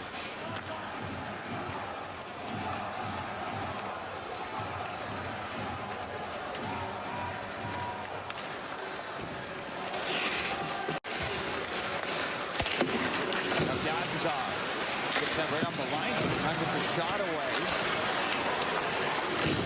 Cosmo Wilson. Snap to center for Semenuk. Stops at the boards. Slips it down low where Sam Dickinson will take it. And Moose Jaw have possession again. Ziprin. The center for Sherman. Tries to filter that in, but it's had a play into the Moose Jaw bench. Sam O'Reilly and Landon Sim with back-to-back goals for the London Knights. Have them in front, 4-2.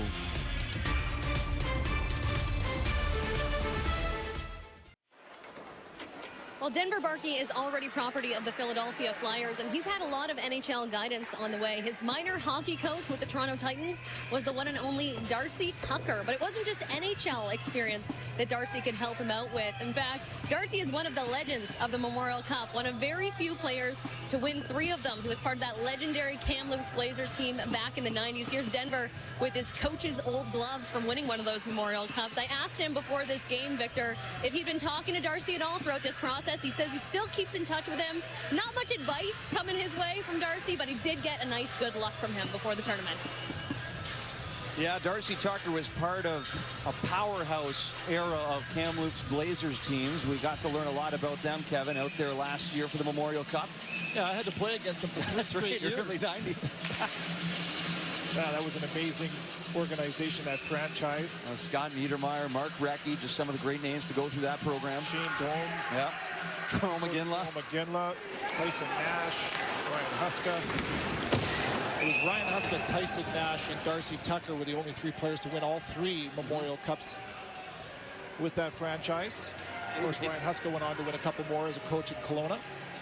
It's tough to picture that happening in today's junior hockey climate with the amount of cycles and windows there are and all the trades at the deadline. The parity in the game of hockey now is, to your point, right?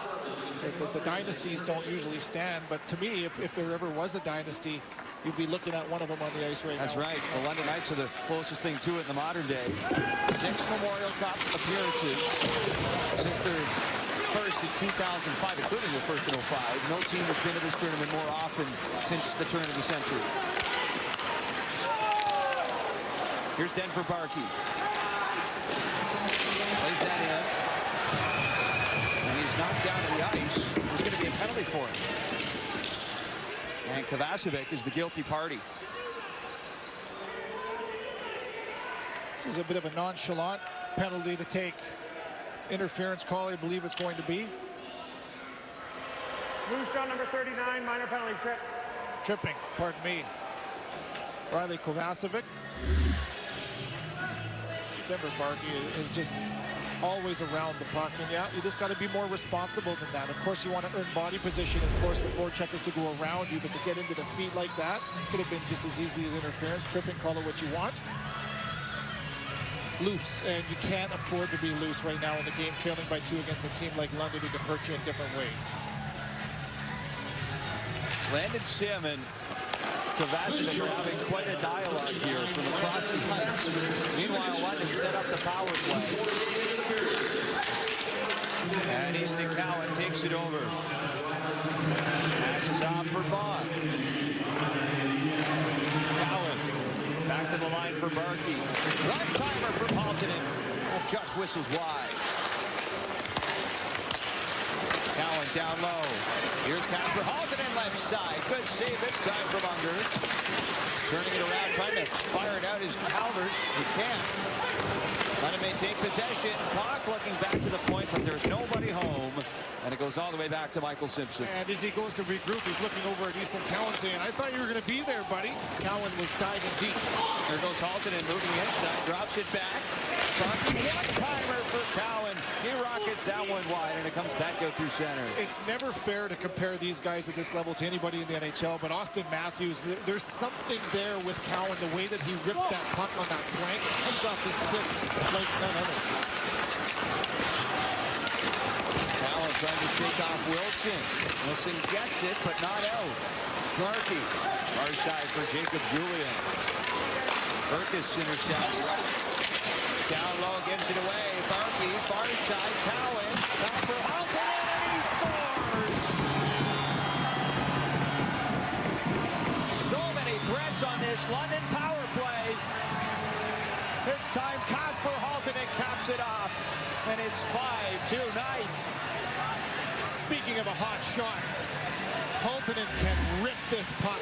17 goals in the playoffs. 8 of them were on the power play leading to this tournament. And big number 12, look at him lurking on the right-hand side. He wants it and wants it bad. He gets that one-timer and places it perfectly. This was his second quality one-time shot on this power play. Easton Cowan finds his buddy from flank to top corner. What a release on a penalty that probably never should have been for Moose Jaw. What was a game that was in the control of Moose Jaw to start. What a pushback it has been from London, who now lead by 3. Kasper Haltonen played in Finland last year. He got 27 games in the Finnish Liga with HIFK as this goes in from center. Moose Jaw right off the draw, roll it in, and Semenuk beats Michael Simpson from the neutral zone. Just how you draw it up. It's exactly what we all thought was going to happen, right? Oh, geez. Wow. What a way to try to find some momentum back after Kovacevic takes a penalty. He's in the box to watch the 5th goal go in. He jumps on this puck, 50-50 puck, and then Semenuk just rips this one, and it bounces like a golf ball on a dirt road. Hard to anticipate the next hop, and this went right over the glove of Simpson. You're not going to score many goals from 140 feet at this level, at this stage of the game. And quickly, a pushback and a little luck for Moose Jaw. Goals 6 seconds apart. Now Kovacevic and McHugh are getting into it. The two number 39s. And this game isn't over yet. There's a break for the Moose Jaw Warriors, and it keeps them to within 2. Semenuk second of the night. 16-14. And Ruslan Gazizov throws back into his own zone. Up to center. Backhands it in. Now there's a hit from McHugh. He might have got the worst of it, though. His board was ready. McHugh has been a wrecking ball out there all night for London. Now he's skating after it, picks it up. Turns around. Gazizov with a shot. That trails just wide. Gazizov to the far wing. Dropping for Edward. Snaps it over to Dickinson. Back to Edward. Drifting the shot in. That's knocked down by Saginaw. Far side O'Reilly. To the line for Edward. Back to O'Reilly. Gazizov. O'Reilly one-timer. That's blasted wide. Here's Dickinson. Backhand shot. Turned aside by Unger. Moose scrambling to get it out. Calvert able to chop it to center. And now we got the gloves off. Max McHugh gets Caleb Parker.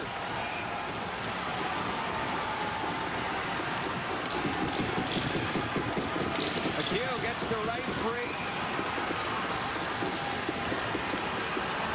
Helmet off of Parker, and now McHugh. Couple bombs. And Parker goes down.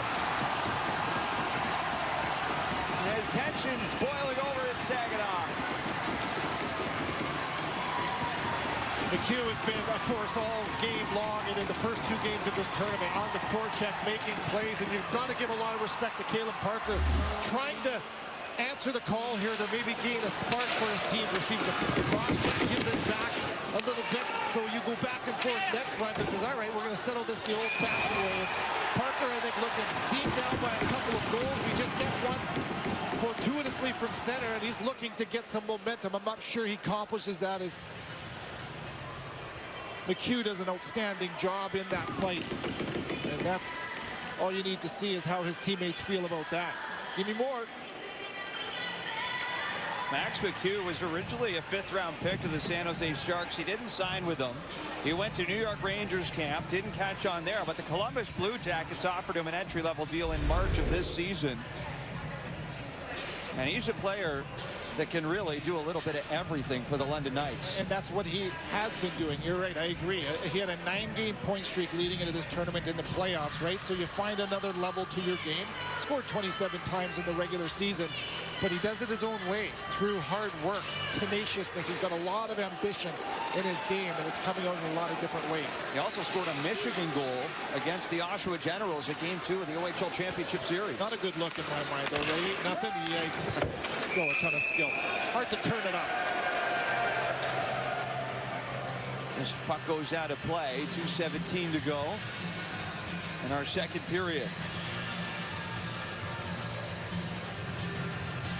Dale Hunter, he dropped the gloves a couple times in his lengthy career. Oh, we've talked about it before. The only player ever in the history of the NHL to have over 3,000 penalty minutes, over 1,000 points, and he played over 1,400 games.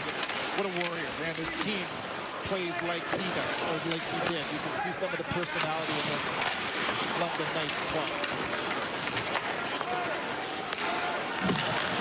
Don't forget, right? He stepped behind the bench for the Washington Capitals. Yes. Did a heck of a job for there. They wanted him to stay in the worst way. And he's back where I think his passion fuels him here on the team that he owns with his brother.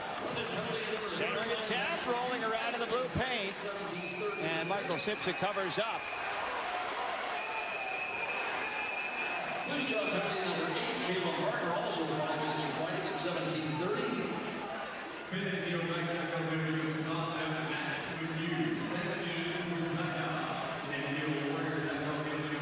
Minute 44 here to go in the second. We've got Laura, Frankie, and Craig coming up for our second intermission show. Highlights, analysis, all the latest from this game.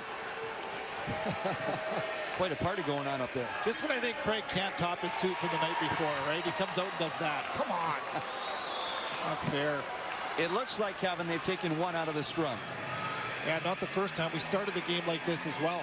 That's Caleb Lawrence in the box. Plays a heavy brand of hockey, right? Haltonen, lots of scrums, and the referee started the game with that. Penalties and Ben Moose Jaw early in this game. Now they get the lone power play on the scrum here. Here's Matejchuk. Warriors are 0 for 2 tonight. Yeager. Matejchuk off the right side. Skates around, drops off for Braden Yeager. Shot stopped by Simpson and quickly deposited down the ice by London.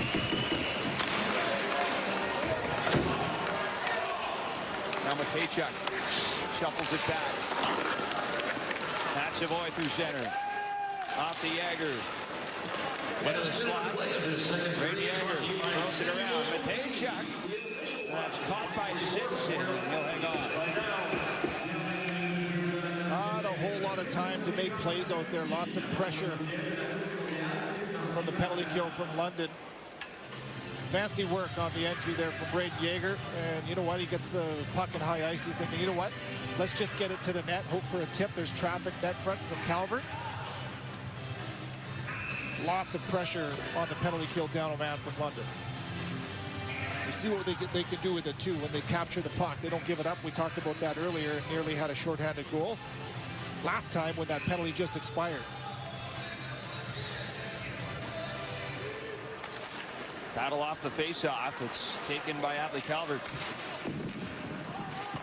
Dickinson battles with him along the end boards. Furcus rips it back for Yeager. Steps into a drive. It's blocked by Jacob Julian, and the puck goes over and out. Quietly sometimes, subtly sometimes is the game to describe Julian, and yet other times he can be brash and in your face. He's just got so many different levels of skills. The 5th rounder to the Winnipeg Jets, we talked to his coach Dale Hutter today about him, about how intelligent he is. You know that he was what was an engineer major or he was looking toward mechanical engineering. Intelligence off the ice, and it transfers to the game. He started studying it. That's a highly intensive study regimen. Yeah, but does he know how to speak Swedish? He might. I don't know. I'd have to ask him. Here goes Calvert, far side. Furcus takes it off the boards, plays it to the net. Dickinson clears it all the way to the Moose Jaw zone.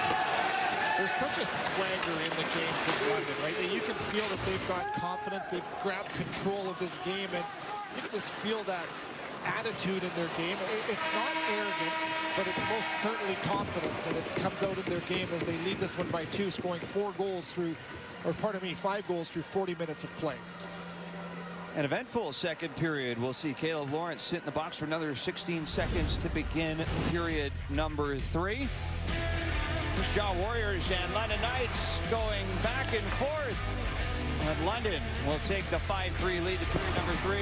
Frank Corrado, Craig Button, and Laura Dykin on the panel when we come back for the second intermission show.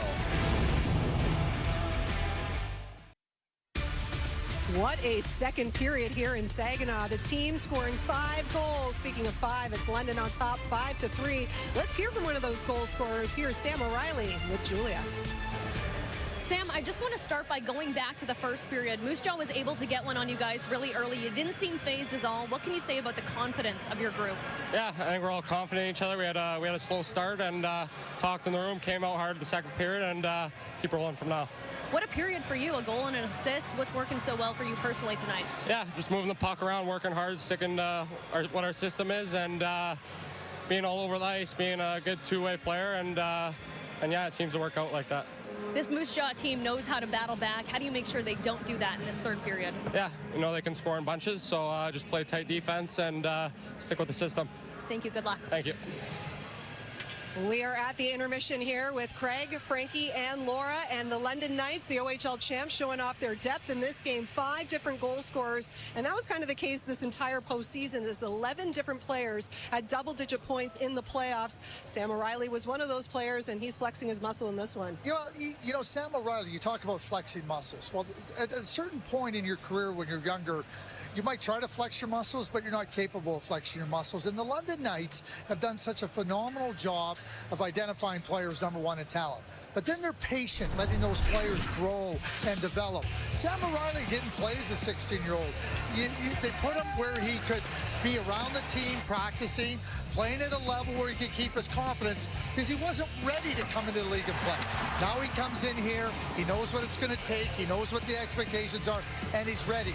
So that's how you flex your muscles now, and you're seeing that with his play this year over the course of the season, and certainly in this game, Frankie. It's hard, Craig, to get 16-year-old players, the parents, the agents, everyone to buy into the fact that, hey, we drafted you, we're the London Knights, but we're going to make you play Junior B a little bit, and you're going to practice with us. You may not play the games. You're going to have get your confidence at the Junior B level, but when you're ready, you will have the chance to play. And Sam O'Reilly has progressed this season because of that. He was 40th on NHL Central Scouting's midterms. Now he's 24th on the final rankings. Whatever they did with Sam O'Reilly, they did right. I want to add one more thing to this, okay?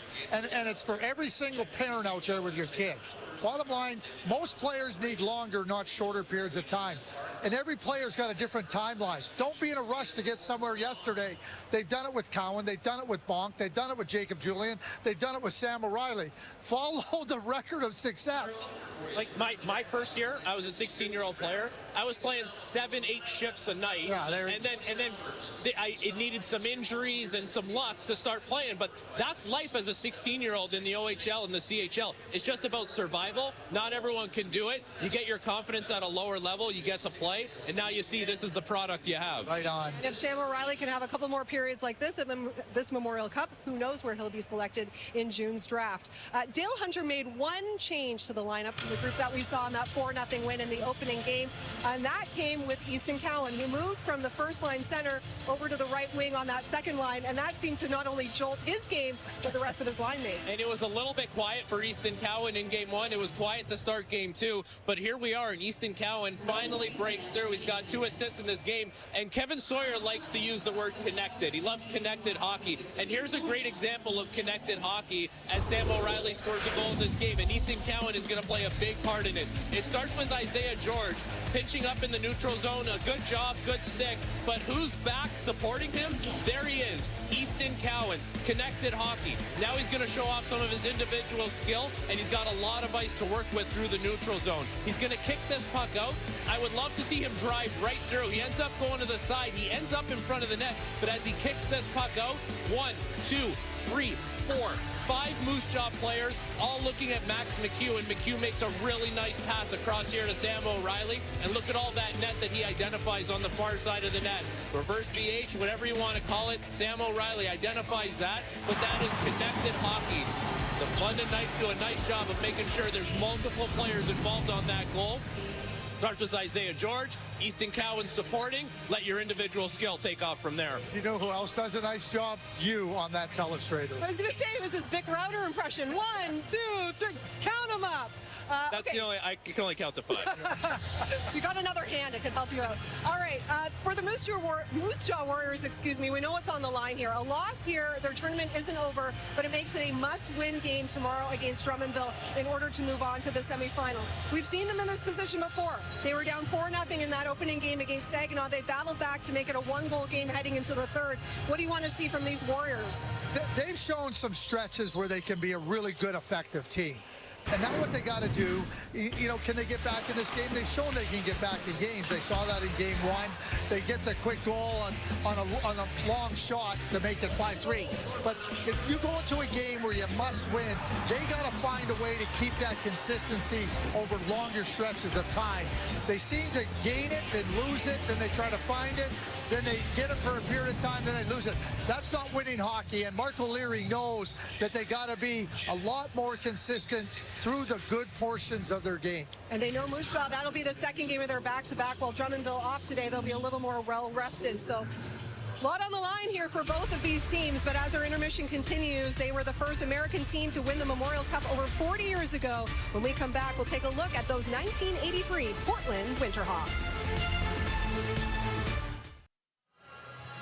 The WHL has a rich history featuring such legends as Johnny Busick and Bobby Clark. Leafs legend Wendell Clark started in the dub with the Saskatoon Blades. And there's two-time Stanley Cup champ Joe Sakic, who was the WHL Player of the Year in Swift Current. 1998 was the first Memorial Cup to ever feature two American teams, the Spokane Chiefs and the Portland Winterhawks. And the first Memorial Cup, both won and hosted by an American team, happened in Portland in 1983. And you can see all of this history in the Hockey Hall of Fame's exhibit here at the Dow Event Center. Well, speaking of American teams and the Memorial Cup, we have already seen history being made at this year's Memorial Cup. This is the first time it is being held in the state of Michigan, and it is the 5th time taking place on American soil. Now, if Saginaw can get it all together and win the Memorial Cup, they would be just the 3rd U.S. team to do so. So while the Spirit is looking to add its name to the record books, you can never forget the first. The year of the Memorial Cup that we won, we found out we were going to be the host team like halfway through the season. So we had to, we wanted to prove that we belong there, and we did.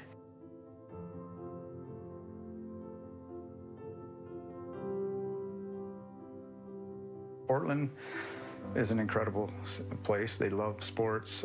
They supported the Winterhawks incredibly. I've never seen a junior hockey franchise with that kind of support. Everybody knew coming to Portland, playing in Portland was a pretty special thing. And when I left Portland is when I really realized just how great it was. I look back and I look like we had Ray Ferrero, we had Randy Heath, Cam Neely, Elfie Turcotte. We had some good players up front, and we had some great D. We had depth, which I think was a big key. We had some good players, and they all contributed. Teams from the West were allowed at that time to pick up a goaltender. Mike Vernon was the piece that we needed for our puzzle, and he made a tremendous difference and gave our hockey club, which was basically structured on offense and grit. My line mates for that year were Ken Yaremchuk and Cam Neely, and I mean, we were just, it was the best line I've ever played for. There was no egos. We just played so well together. We complemented each other. I've watched that game over and over lots of times, but what I remember the most was the celebration after it with all the people. Back in our day, it was still a big event, but not quite like it is now. I think we were just caught up in the moment, and it felt like there was a lot of stuff going around, but really we were just in a little bit of a bubble, kind of. That's how I felt, focusing playing hockey and not realizing even the magnitude of the situation. We had some tremendous characters that played with character. That would be a special team to coach over and over again. And you know what's special is being here in the U.S. on Memorial Day and just being a part of all this festivity. I mean, we were there at the breakfast this morning, and you can just, again, tell how much this tournament means to this community. The Portland Winterhawks are one of the star franchises in the CHL, and they have been for a long time. You hear Ken Hodge, one of the great junior coaches of all time. Portland's a great junior hockey market, and they very well could have been here if they could have found a way to beat Moose Jaw. But you think Mike Vernon, Hall of Famer, 2-time Stanley Cup champion, Cam Neely, Hall of Famer, Ray Ferraro, who was just a brilliant offensive player, Jimmy Playfair, who I worked with for a number of years. I mean, you think about the skill and the type of team they had, and guess what? It hasn't stopped being about excellence in Portland all these years later. Love taking a trip down memory lane, right? Oh, I love it. 1983. Good year. Good year. Well, it was a good second period for those London Knights, holding on to a 2-goal lead heading into the final period. Second period scoring summary is brought to you by Cavendish Farms, future French fry, the Canadian Hockey League.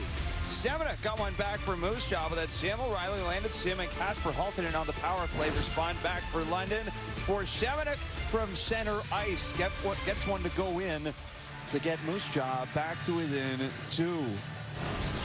Well, Kevin, we talked a lot about Max McHugh in that second period of play, and he didn't finish it because he got the 5 for fighting.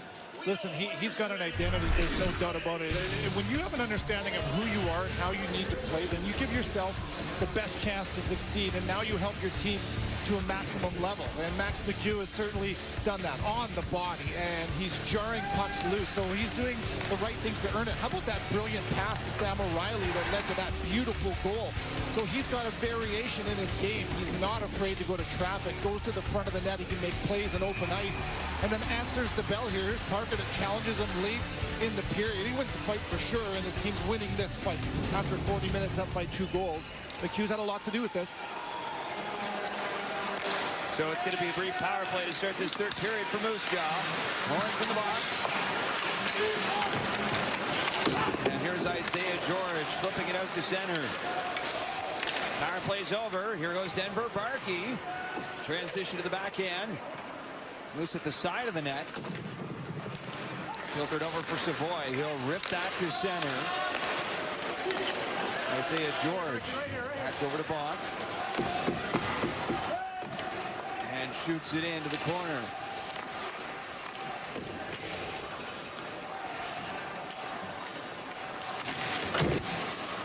Sherman through the neutral zone.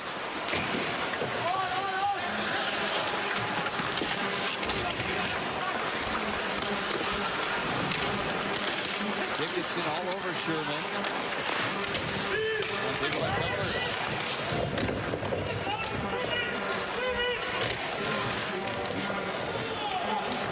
Out of the scrum. Anthony Calvert. Still tied up. And Jackson Edward. As the puck pops over far side. Dickinson. No lack of it. Tried to elevate that. And he did, but he got it over top of Simpson and the glass. It's out of play. I mentioned earlier about how the game is just a series of battles, right? 50-50 pucks, and who's going to want it more? Well, in this case, it's a good job from both teams. Moose Jaw with numbers, they get the puck, but look at the posture from London, right? There's nowhere to go with the puck, so they stop it, turn it into a 50-50 board battle. All right. Moose Jaw does a nice job. Calvert pulls it out of the pile. All right, you win the puck, but where are you going to go with it? There's nowhere to go. The posture from London when they haven't had the puck after about the first 10 minutes of that first period has tightened up immensely, making it extremely difficult for clean plays for Moose Jaw. Here goes Sam O'Reilly. Shot deflected by Matejchuk. That goes out of play too. Yeah, it'll be interesting to see how Moose Jaw goes about attacking this period. Down by a couple of goals, they know that they're going to have to push and press, and just as good as they are at countering and transitioning the puck up the ice, London is as well. So you want to make sure that you take educated chances, up your risk profile at the right times here as they're going to try to dig themselves out of this hole. To the center, shouldered up by Bach.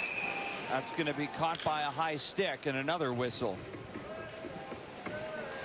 In moments like this, you look to your depth, right? Where if you saw off your top lines, you look at your depth, your third line for Moose Jaw. You can Semenuk, Braden Sherman. We've talked a lot about them where they've had a lot of big moments. Back-to-back game-winning goals for Sherman in that series against Portland. Semenuk had 3 assists in the last 2 games in that series as well. They're on the ice now.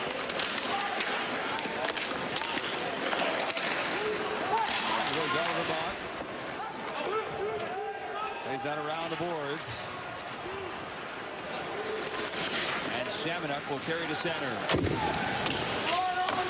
shoot it in. Right down behind the line of net. Trying to center on Dickinson. Will play it to the point. It's gloved down by O'Reilly, and he'll toss it to center ice. Here goes Cowan with Gazajov, but the play is broken up. And Lucas Brenton will move to center ice for Moose Jaw. Far side Yeager. Ducks in behind the net. Back toward the point. Brenton's shot is blocked.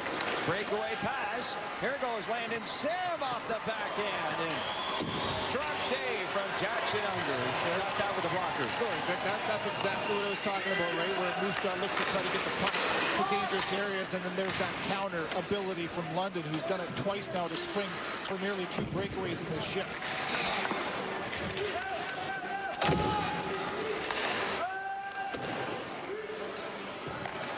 Aiden Zippert.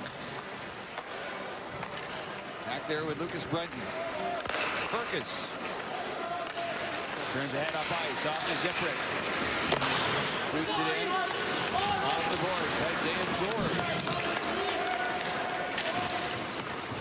And on the left side, Powers past Matejchuk. Right on the near side point, Oliver Vaughn. Haltonen. Ball's down. Savoy. Off for Atlee Calvert. Crossed it through center ice. Calvert shot. Blocked this side by Simpson. Calvert trying to drive out in front of the net. And Simpson able to trap this. And then taking some lumber up high in the mask as well as he freezes it. Talked about that transition from London and how quickly they can take what you're doing and turn it against you. And there's a chance for Moose Jaw on one end of the ice. Look at that sauce pass. What a great shot from our crew up the ice. Haltonen, the shooter, becomes the playmaker up to Landon Sim, who's got a beautiful goal in this one already, looking to look for more. So dangerous, and it doesn't take very long for London.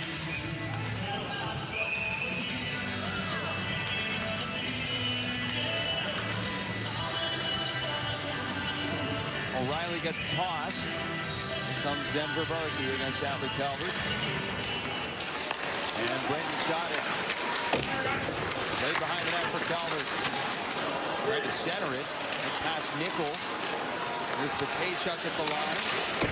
There's a shift here for William Nickel. He's out there with Sam O'Reilly and Denver Barkey. We saw the first line, rather the fourth line, pardon me, they were shift in the first. And we haven't really seen them as a unit since then. Sawyer Bolton, Evan Van Gorp. In addition to Nickel, as here goes O'Reilly charging after it. He's had a nice game for the London Knights. Denver Barkey trying to center that out in front. It goes back to the line for Dickinson. O'Reilly off of the backhand for Edward. Flicks that into the glove of Jackson Unger, and he's caught it for the whistle.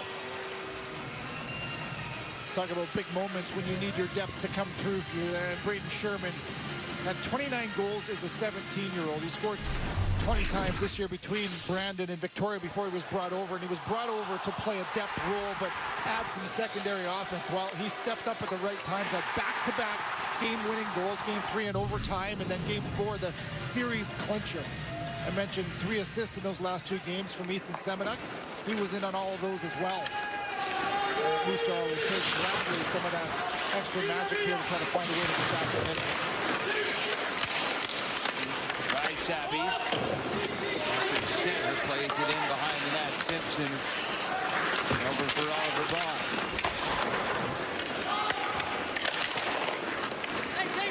Here goes Easton Cowan. Tries the shot into the near side. Cleared back out through center. It's going to go right to Simpson.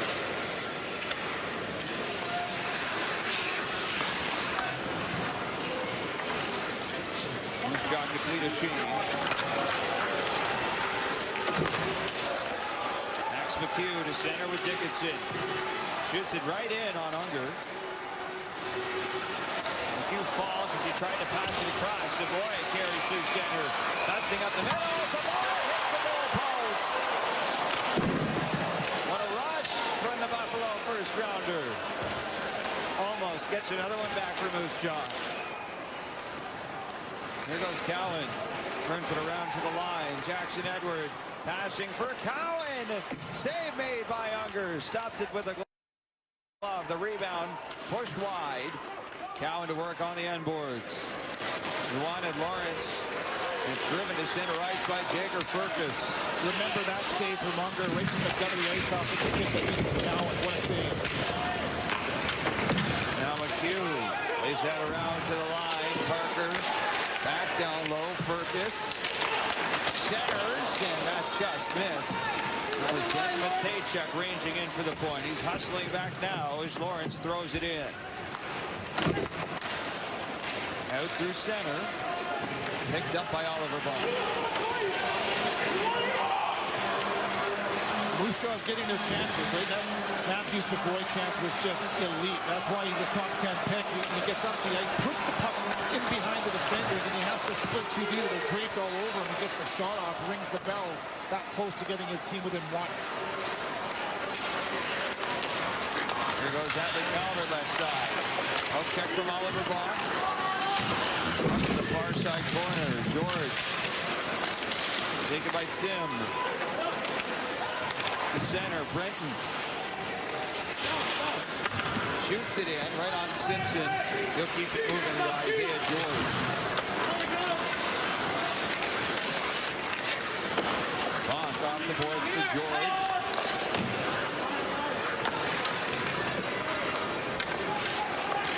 I don't know if Moose Jaw can afford to sit back like this, right? They're sitting back, down by a couple of goals, and London saying, no problem. Yep, we'll burn the time up, as they casually get the puck up the ice under very little pressure.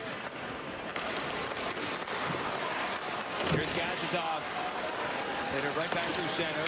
Ryshavi. Hunting for it in the near side corner with Sam Dickinson. He gets some company. Kovacevic right in the middle of it. Yeah, he's got defense. Nowhere to go. Kovacevic, fan of the pass. Dickinson, backhander to center. And Brenton tosses it cross ice. London seems to have the stranglehold on this game where they know the style of play now that they need to play. They're very patient in it, mature. Why would they take unnecessary chances? And they've just got layers to their defense here. They're so disciplined, so well coached, and adhering to a plan. Here goes Jackson Edward. Sharp angle shot, hits the outside of the net. And Martin Ryshavi back through center ice. Long-range shot skips wide. Now Cowan, he's got 2 assists tonight. It's going to be a penalty here on the play for interference. And it's going to send Moose Jaw to the man advantage.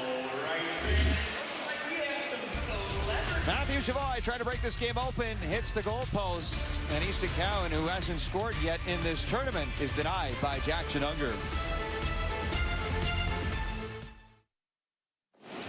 Drive of the game is brought to you by Yokohama, made precisely for the game. Yeah, this was drawn up so well from Frankie Corrado in the intermission as Easton Cowan navigating up the ice. Does a nice job pulling everybody to one side. And how about that precise pass from Max McHugh? And O'Reilly does the rest. This is a skilled play as he pulls it around his defender. Cosmo Wilson to the top corner, and that's your Yokohama drive of the game. It was a beauty. There's Jackson Edward. He's sitting in the box for London. Yeah. Cross-check from Jackson Edward here, and this comes at a good time for Moose Jaw, who didn't have a whole lot going on offensively. They need it. They need it soon as we're approaching the halfway point of the third period. Down by a couple of goals. Here's their third opportunity on the power play. They need it. So Edward sits, 2 minutes for interference. And then Matejchuk has it at the line. On the far side, Yeager's shot, that's stopped by Simpson. Back to the line, knocked down by Matejchuk. London penalty at number 92, Jackson Edward. There's Calvert trying to sweep that through. Taken by Barkley, quickly shoots it off the boards and out. Now Furcus. Off to Calvert. Back to Furcus. Savoy. Hustling after it, Yeager can't hold it in. Have to go back to his own zone for it. Braden Yeager, 14th overall, the Pittsburgh Penguins last year. Savoy, back for Yeager. Tries the shot, smothered by Cowan. Way back behind the net for Atlee Calvert. Furcus, down to Calvert. Savoy, Furcus, Savoy. Struggled the puck for a moment, trying to feather it off to Furcus. Knocked out of the air by a high stick. We play on. Matejchuk for Savoy. Behind the net, here's Furcus. Centers, Matejchuk shot, and that's stopped by Simpson. And the rebound quickly cleared off the boards down the ice. Two great chances to score, that being by far the best one from Matejchuk, and a point-blank shot. What a save. There goes Cowan. Dancing around in the offensive zone. Furcus back the other way through center. And on the left side, Bucky rides him into the boards. 3-on-1. London outnumbers the puck on the penalty kill. They win that battle easily. Sherman through the neutral zone.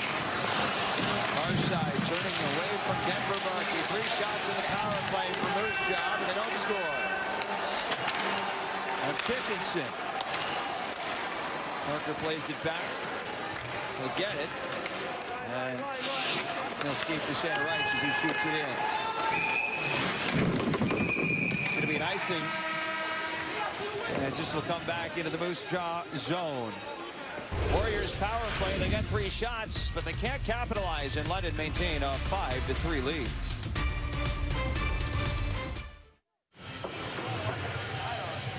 Welcome back to the Memorial Cup here in Saginaw. And one of the things we love about junior hockey is all the fun quirks that come with it. And every year at the Memorial Cup, because all the teams are here in one building, requires a second arena where teams could go to practice. This year it's about 7 kilometers away at the Saginaw Bay Ice Arena.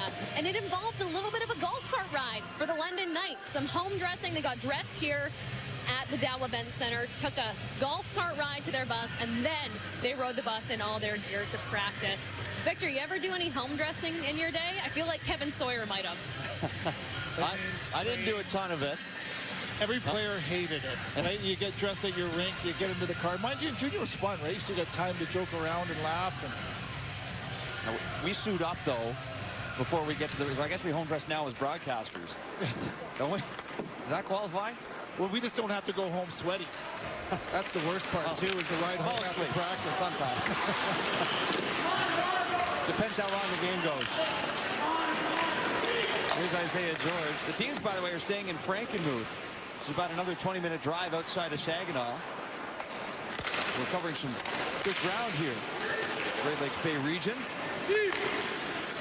Casper Haltonen shoots this in. Brandon Sim. On the far wing, Lawrence, cross ice, taken by Sim. In the corner with Sherman. Bonk at the point, tries a wrister, that goes wide. Kovacevic can't clear it out to center. Played offside, Sim lets it go. Nice, Shabby briefly tied up with Casper Haltonen.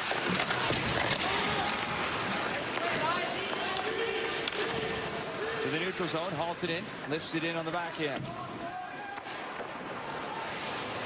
Near side now, Barkey. To the point, Edward.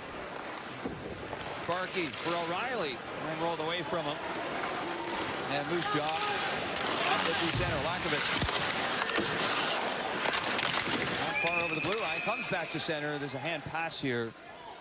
So whistle the play down. This is a big game for both teams, because if London win, and it looks like if this score holds, of course they would guarantee themselves a semifinal berth. Moose Jaw wins, that would guarantee a tiebreak. If they lose, though, Kevin, the tiebreak is essentially tomorrow between the Warriors and the Voltigeurs. Both teams without a win. Of course, that would be a huge scenario, of course, for Moose Jaw and Drummondville tomorrow night. Do or die. Paychuck turns this around. Side of the net, comes back off the boards. Ayla Parker skating it in. So if this score holds, it's a big game. Loser goes home tomorrow between Drummondville and Moose Jaw. And Saginaw and London would mean a lot as well, because the winner would get an automatic berth into the Memorial Cup final on Sunday. Nobody's been looking forward to that matchup at all. No, right? No big deal. Here goes Cowan, that's elevated out of play. They went head-to-head 6 times in the playoffs, London and Saginaw. Every game was good, and we expect a lot of the same here when they clash at the Memorial Cup. But first, they don't like one another, by the way, either. Well, that's what makes it so interesting, right? Where you talk about the skill level, the head-to-head matchup that they had in that 3rd round, went 6 games. You know what? Saginaw liked a lot of their game. They felt like a lot of the numbers were where they needed to be. They needed to score more on the chances that they earned. Now that's going to be a good game. Wraparound goes out to the far side. As it stands right now, since the start of the playoffs, Saginaw's the only team to beat London. Here goes Isaiah George. The Q rips that through center. Denver Barkey down the left side. Charging in on Cosmo Wilson. Taken over by Lucas Brenton. Now Savoy dropping it back. Brayden Yeager skates in. Off on the far side wing. Chopped away by George. Now Max McHugh along the boards. The center, Barkey. London has been surgical in the style of game that they want to play with a 2-goal lead. It is a skill to play with the lead and hold the lead. And look right now, 1 forechecker, 4 guys back high in neutral ice. And you just allow Moose Jaw to put the puck into turnover situations. And they've been really, really good at that, right? Different temperatures of the game, different situations that you're in. Right now, they're trying to close this one out, knowing they don't need another goal. Defensively, they've been spot on. Save of the Game is brought to you by Real Canadian Superstore. Everything for every taste. Michael Simpson has been so good in this game and tested early in this one where Moose Jaw comes out and they are firing on all cylinders. They score the first goal. London ties it up, and then Moose Jaw looking to get their lead back. But this save acrobatically is shots coming from all over the place. He doesn't even know it. He makes the first couple of saves. It's the butt end of his stick, unknowingly, that actually saves that puck from crossing the line on the line. And that's your Real Canadian Superstore save of the game from Michael Simpson. Showing off some acrobatics tonight. And that 31 save shutout in the opener. Didn't have to make a ton of spectacular saves. Sometimes that's a real compliment to the way a goaltender plays. Absolutely. You talk about the quiet feet, and it's also a compliment to the players in front of them, right? Where you rely on your team, and as a team, that's what you want to give to your goaltender, predictability, right? Allow him to make the first save. Hopefully it's from range or not from grade A areas.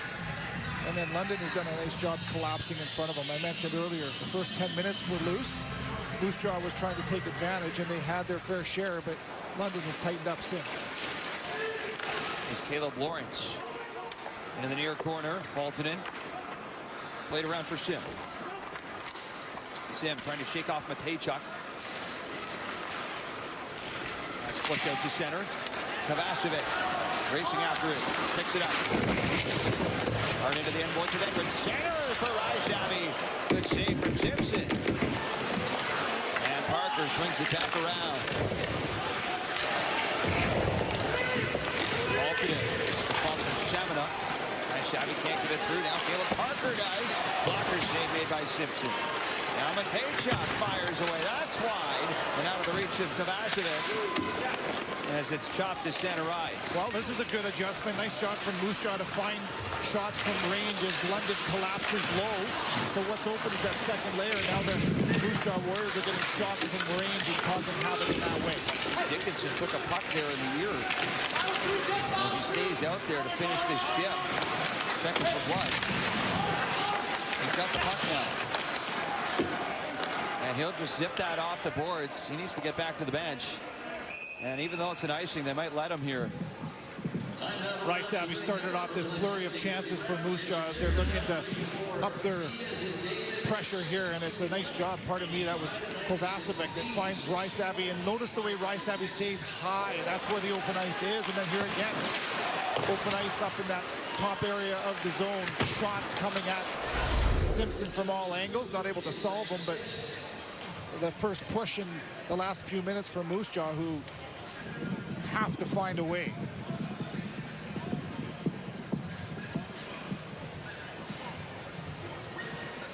So Moose Jaw is taking a timeout.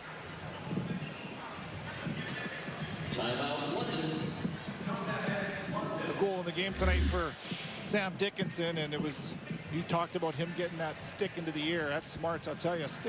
Puck climbs up the stick. Attempted shot from Furcus, but that's just more good defense. The way that he uses his feet to check, extends the stick on puck. Sometimes you pay the price to play the game the right way, even with the ear guards on. Yep. He got a stunner. So London called that timeout. That allows him to change. They might have taken that to get Sam Dickinson off here for a little bit.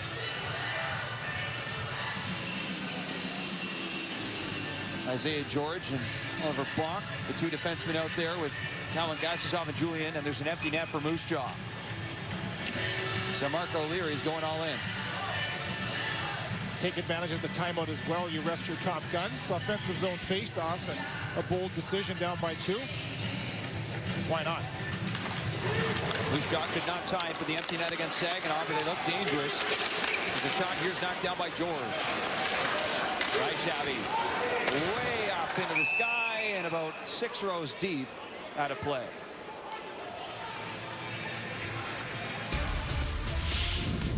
This period was brought to you by Yokohama Tire, made precisely for the game.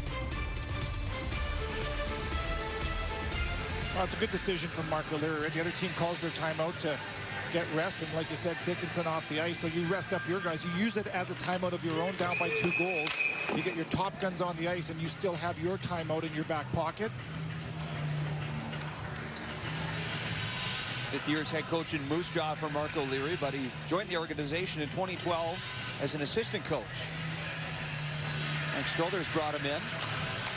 Longtime mentor for Mark O'Leary. Former head coach of the Owen Sound Attack is where Mark O'Leary's from. Mark O'Leary played his playing days in the OHL as well. He's a guy that's passionate about the game of hockey. You can tell that he's always pushing himself, looking to learn, and when you talk to him, you can just sense or feel the sense of pride that he has in his team, that he's built in this team, and that connectivity that he has with that group as well. All 4 coaches in the tournament this year, head coaches, are based out of Ontario originally. Sylvain Favreau from Orleans, Chris Lasry out of York, Dale Hunter from Petrolia, and Mark O'Leary from Owen Sound.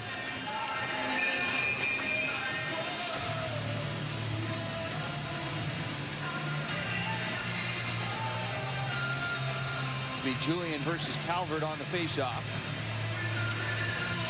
2 most reliable faceoff takers for either side.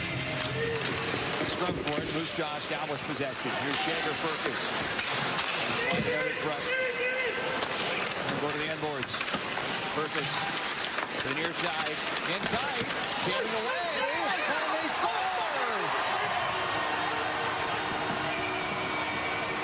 And Simpson is having a conversation with the referee. They might look at this for goaltender interference. Call on the ice was a goal. And at least for the time being, it's a 5-4 game. Referee Adam Blosky was in the right place to get eyes on this as he's draped all over the back of the net. Go back to the faceoff.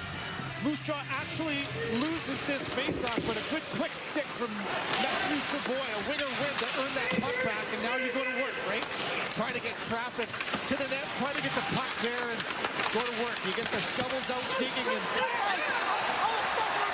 clawing to get that to the back of the net. No doubt it enters the net.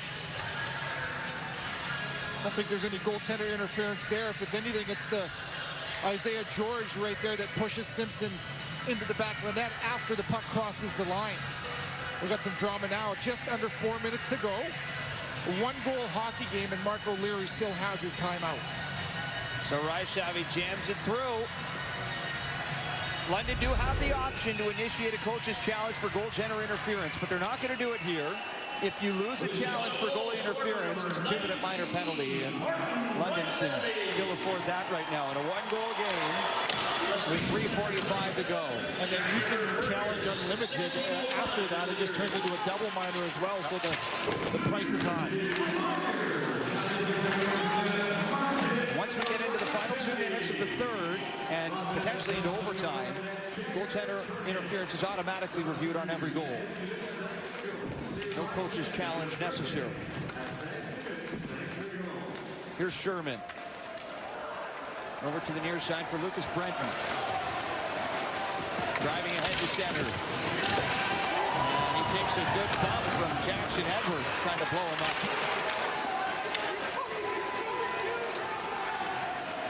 Now Brenton backtracking with Easton Cowan. Puck in his feet. Slides it back for Kalen Parker.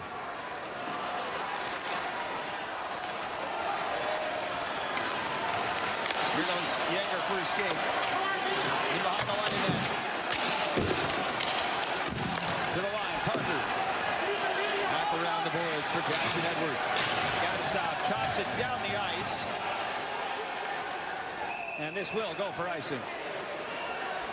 Icing charge to London, and not a whole lot of charge forward from London.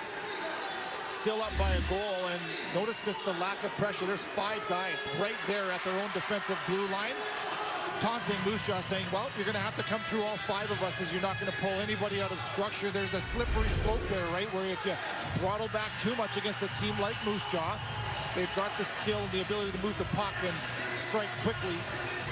They got one with the goaltender out, and they're looking for more.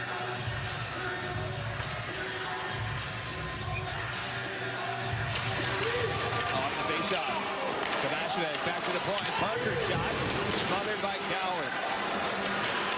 Parker turns around far side. Drops it back. Nobody there at the point. Sherman's got to go to center. Now Semina. 8 shifts for this third line. Seminak's got 2 goals tonight. And as Cowan comes to center. Unger back in the net for Moose Jaw. Gazizov. Down low for O'Reilly. Turns around, up high. One-timer from Dickinson off the stick of Seminuk. And the Warriors back to the neutral zone with Jäger. London's ability to hang on to pucks is second to none. It's just unbelievable. There goes Jäger up the middle by himself on a turnover. Yeah, they get the puck and they're just not afraid at all, whether it's on the penalty kill or protecting a lead. They wait, they get it. Moose Jaw's pulling the goalie again. And not so fast. Unger got halfway there, hit the brakes. Puck comes back into the Warrior zone. Here's Matejchuk. Unger to the bench now. Extra attacker on the ice. Matejchuk. It's Ryshaw who jumps over the boards. The goal scorer here to make it a 1-goal game. Cowan off the glass. That's up and out. 1:11 to go in this third period. And if Moose Jaw can't find a way to win tonight, the tiebreaker is virtually tomorrow's game. The Drummondville Voltigeurs, champions from the Q, against the Moose Jaw Warriors. We'll get that started 7 p.m. Eastern, 4 p.m. Pacific with a pregame show, puck drop at 7:30. Timeout, Moose Jaw. And Moose Jaw used their timeout. Scott King will draw something up here again.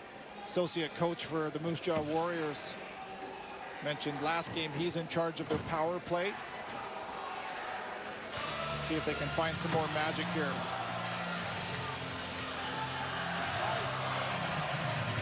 Talk about how patient London has been, right? They wait, they trap, and then when they get the puck, they're then confident enough to hang on to the puck, make plays up ice, and force Moose Jaw to earn it back. A lot of teams just get it to safety, dump the puck in, and allow the other team to come charging back. I have a lot of respect for the fact that London, yes, they're patient, they wait, they've got all 5 guys back, but then they get the puck, and boy, they really force Moose Jaw to go to work.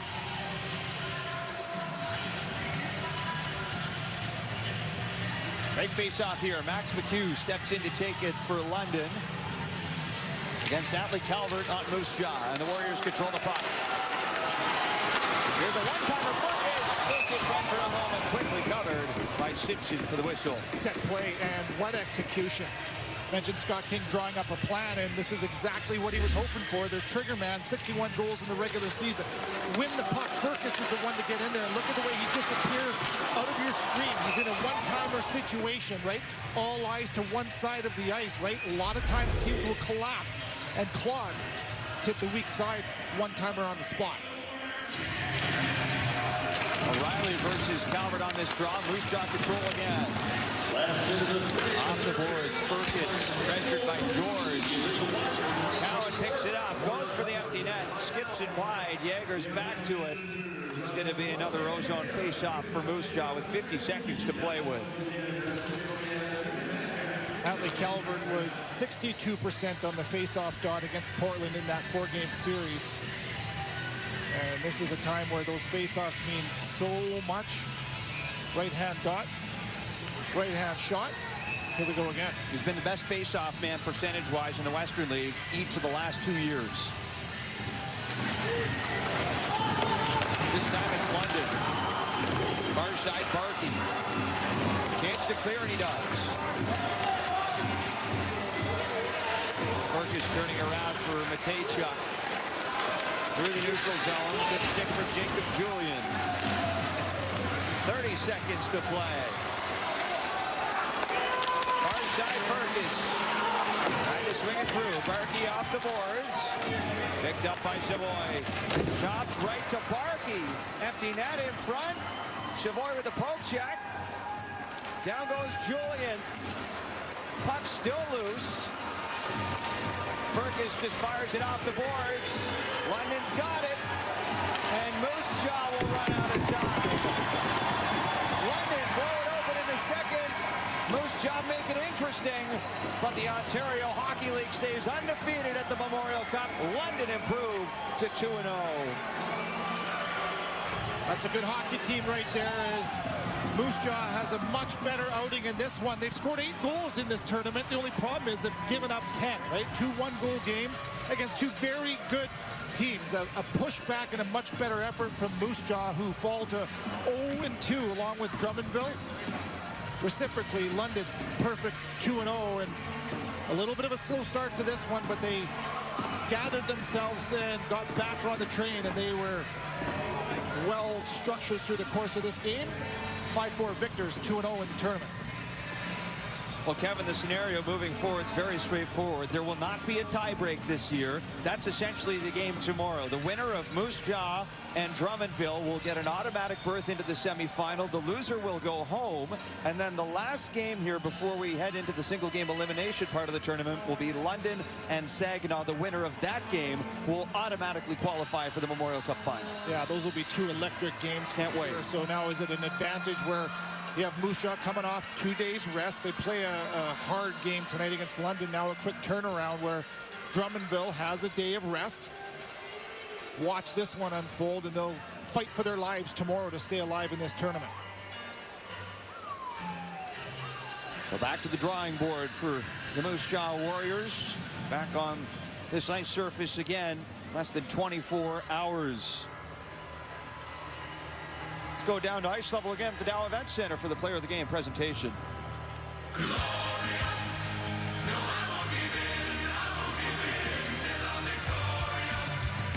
At the end of each game, a player of the game will be awarded to a player from the winning team.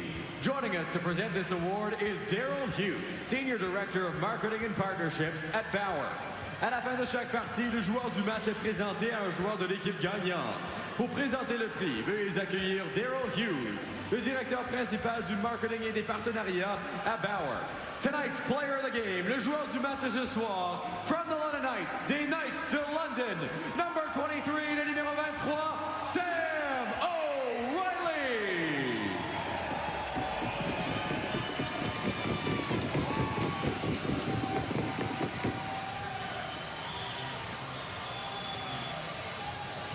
Player of the game, Sam O'Reilly. He had 2 points in it, a goal and an assist, and this was a beautiful goal at that. A nice connected play on entry, and look at that. Toe drag, turns the corner around the defender, and then the perfect shot off the post and in for one of his 2 points, being a big contributor to this team's 5-4 win. There's that pass over to Landon Sim. Really noticeable all over the ice. The 17-year-old first-year player of the OHL gets the player of the game. Sam O'Reilly, former Von King, just like Frankie Corrado. There he is with Julie Teixeira. Sam, what a game for your team. They got one early on you. They got one late, too, to bring it within 1. What can you say about the resiliency of your group? Yeah, I think it was a full 60. I mean, we didn't come out as hard as we wanted in the first period, but pulled through, and thankfully we got the win. You won some really pivotal faceoffs for your team tonight. You were almost 60% in the dot. How are you so effective in that spot? Yeah, I think it's just the hard work after practice with my coaches, just working on the little things, and I mean, it helps in the late games like this, the tight ones. So yeah, thankful for my coaches. Yeah.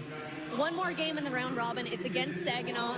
Winner of that game gets a bye to the finals. You know this Saginaw team well. What can fans expect from that game? Yeah, I mean, it's gonna be a good, fast game, and we know how skilled they are over there, and just got to stick with the system and what our coaches are telling us. And, I mean, play hard, and hopefully it'll go our way. Thank you. Congratulations. Thank you. So another 5-4 loss for Moose Jaw puts them in a tight spot here. As we mentioned, they'll play Drummondville in a big game tomorrow, then London and Saginaw, the 2 teams from the OHL undefeated at this year's Memorial Cup so far. So the aforementioned game between Drummondville and Moose Jaw Coverage gets underway tomorrow, Tuesday night, 7 Eastern, 4 Pacific, with the pregame show. We'll drop the puck at 7:30.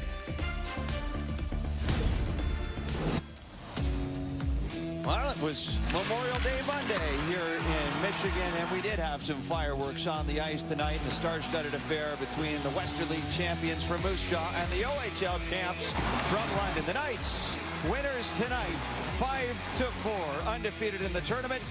Let's send it over to Sports Center. We'll hear now from Sarah Davis and Jennifer Hesley.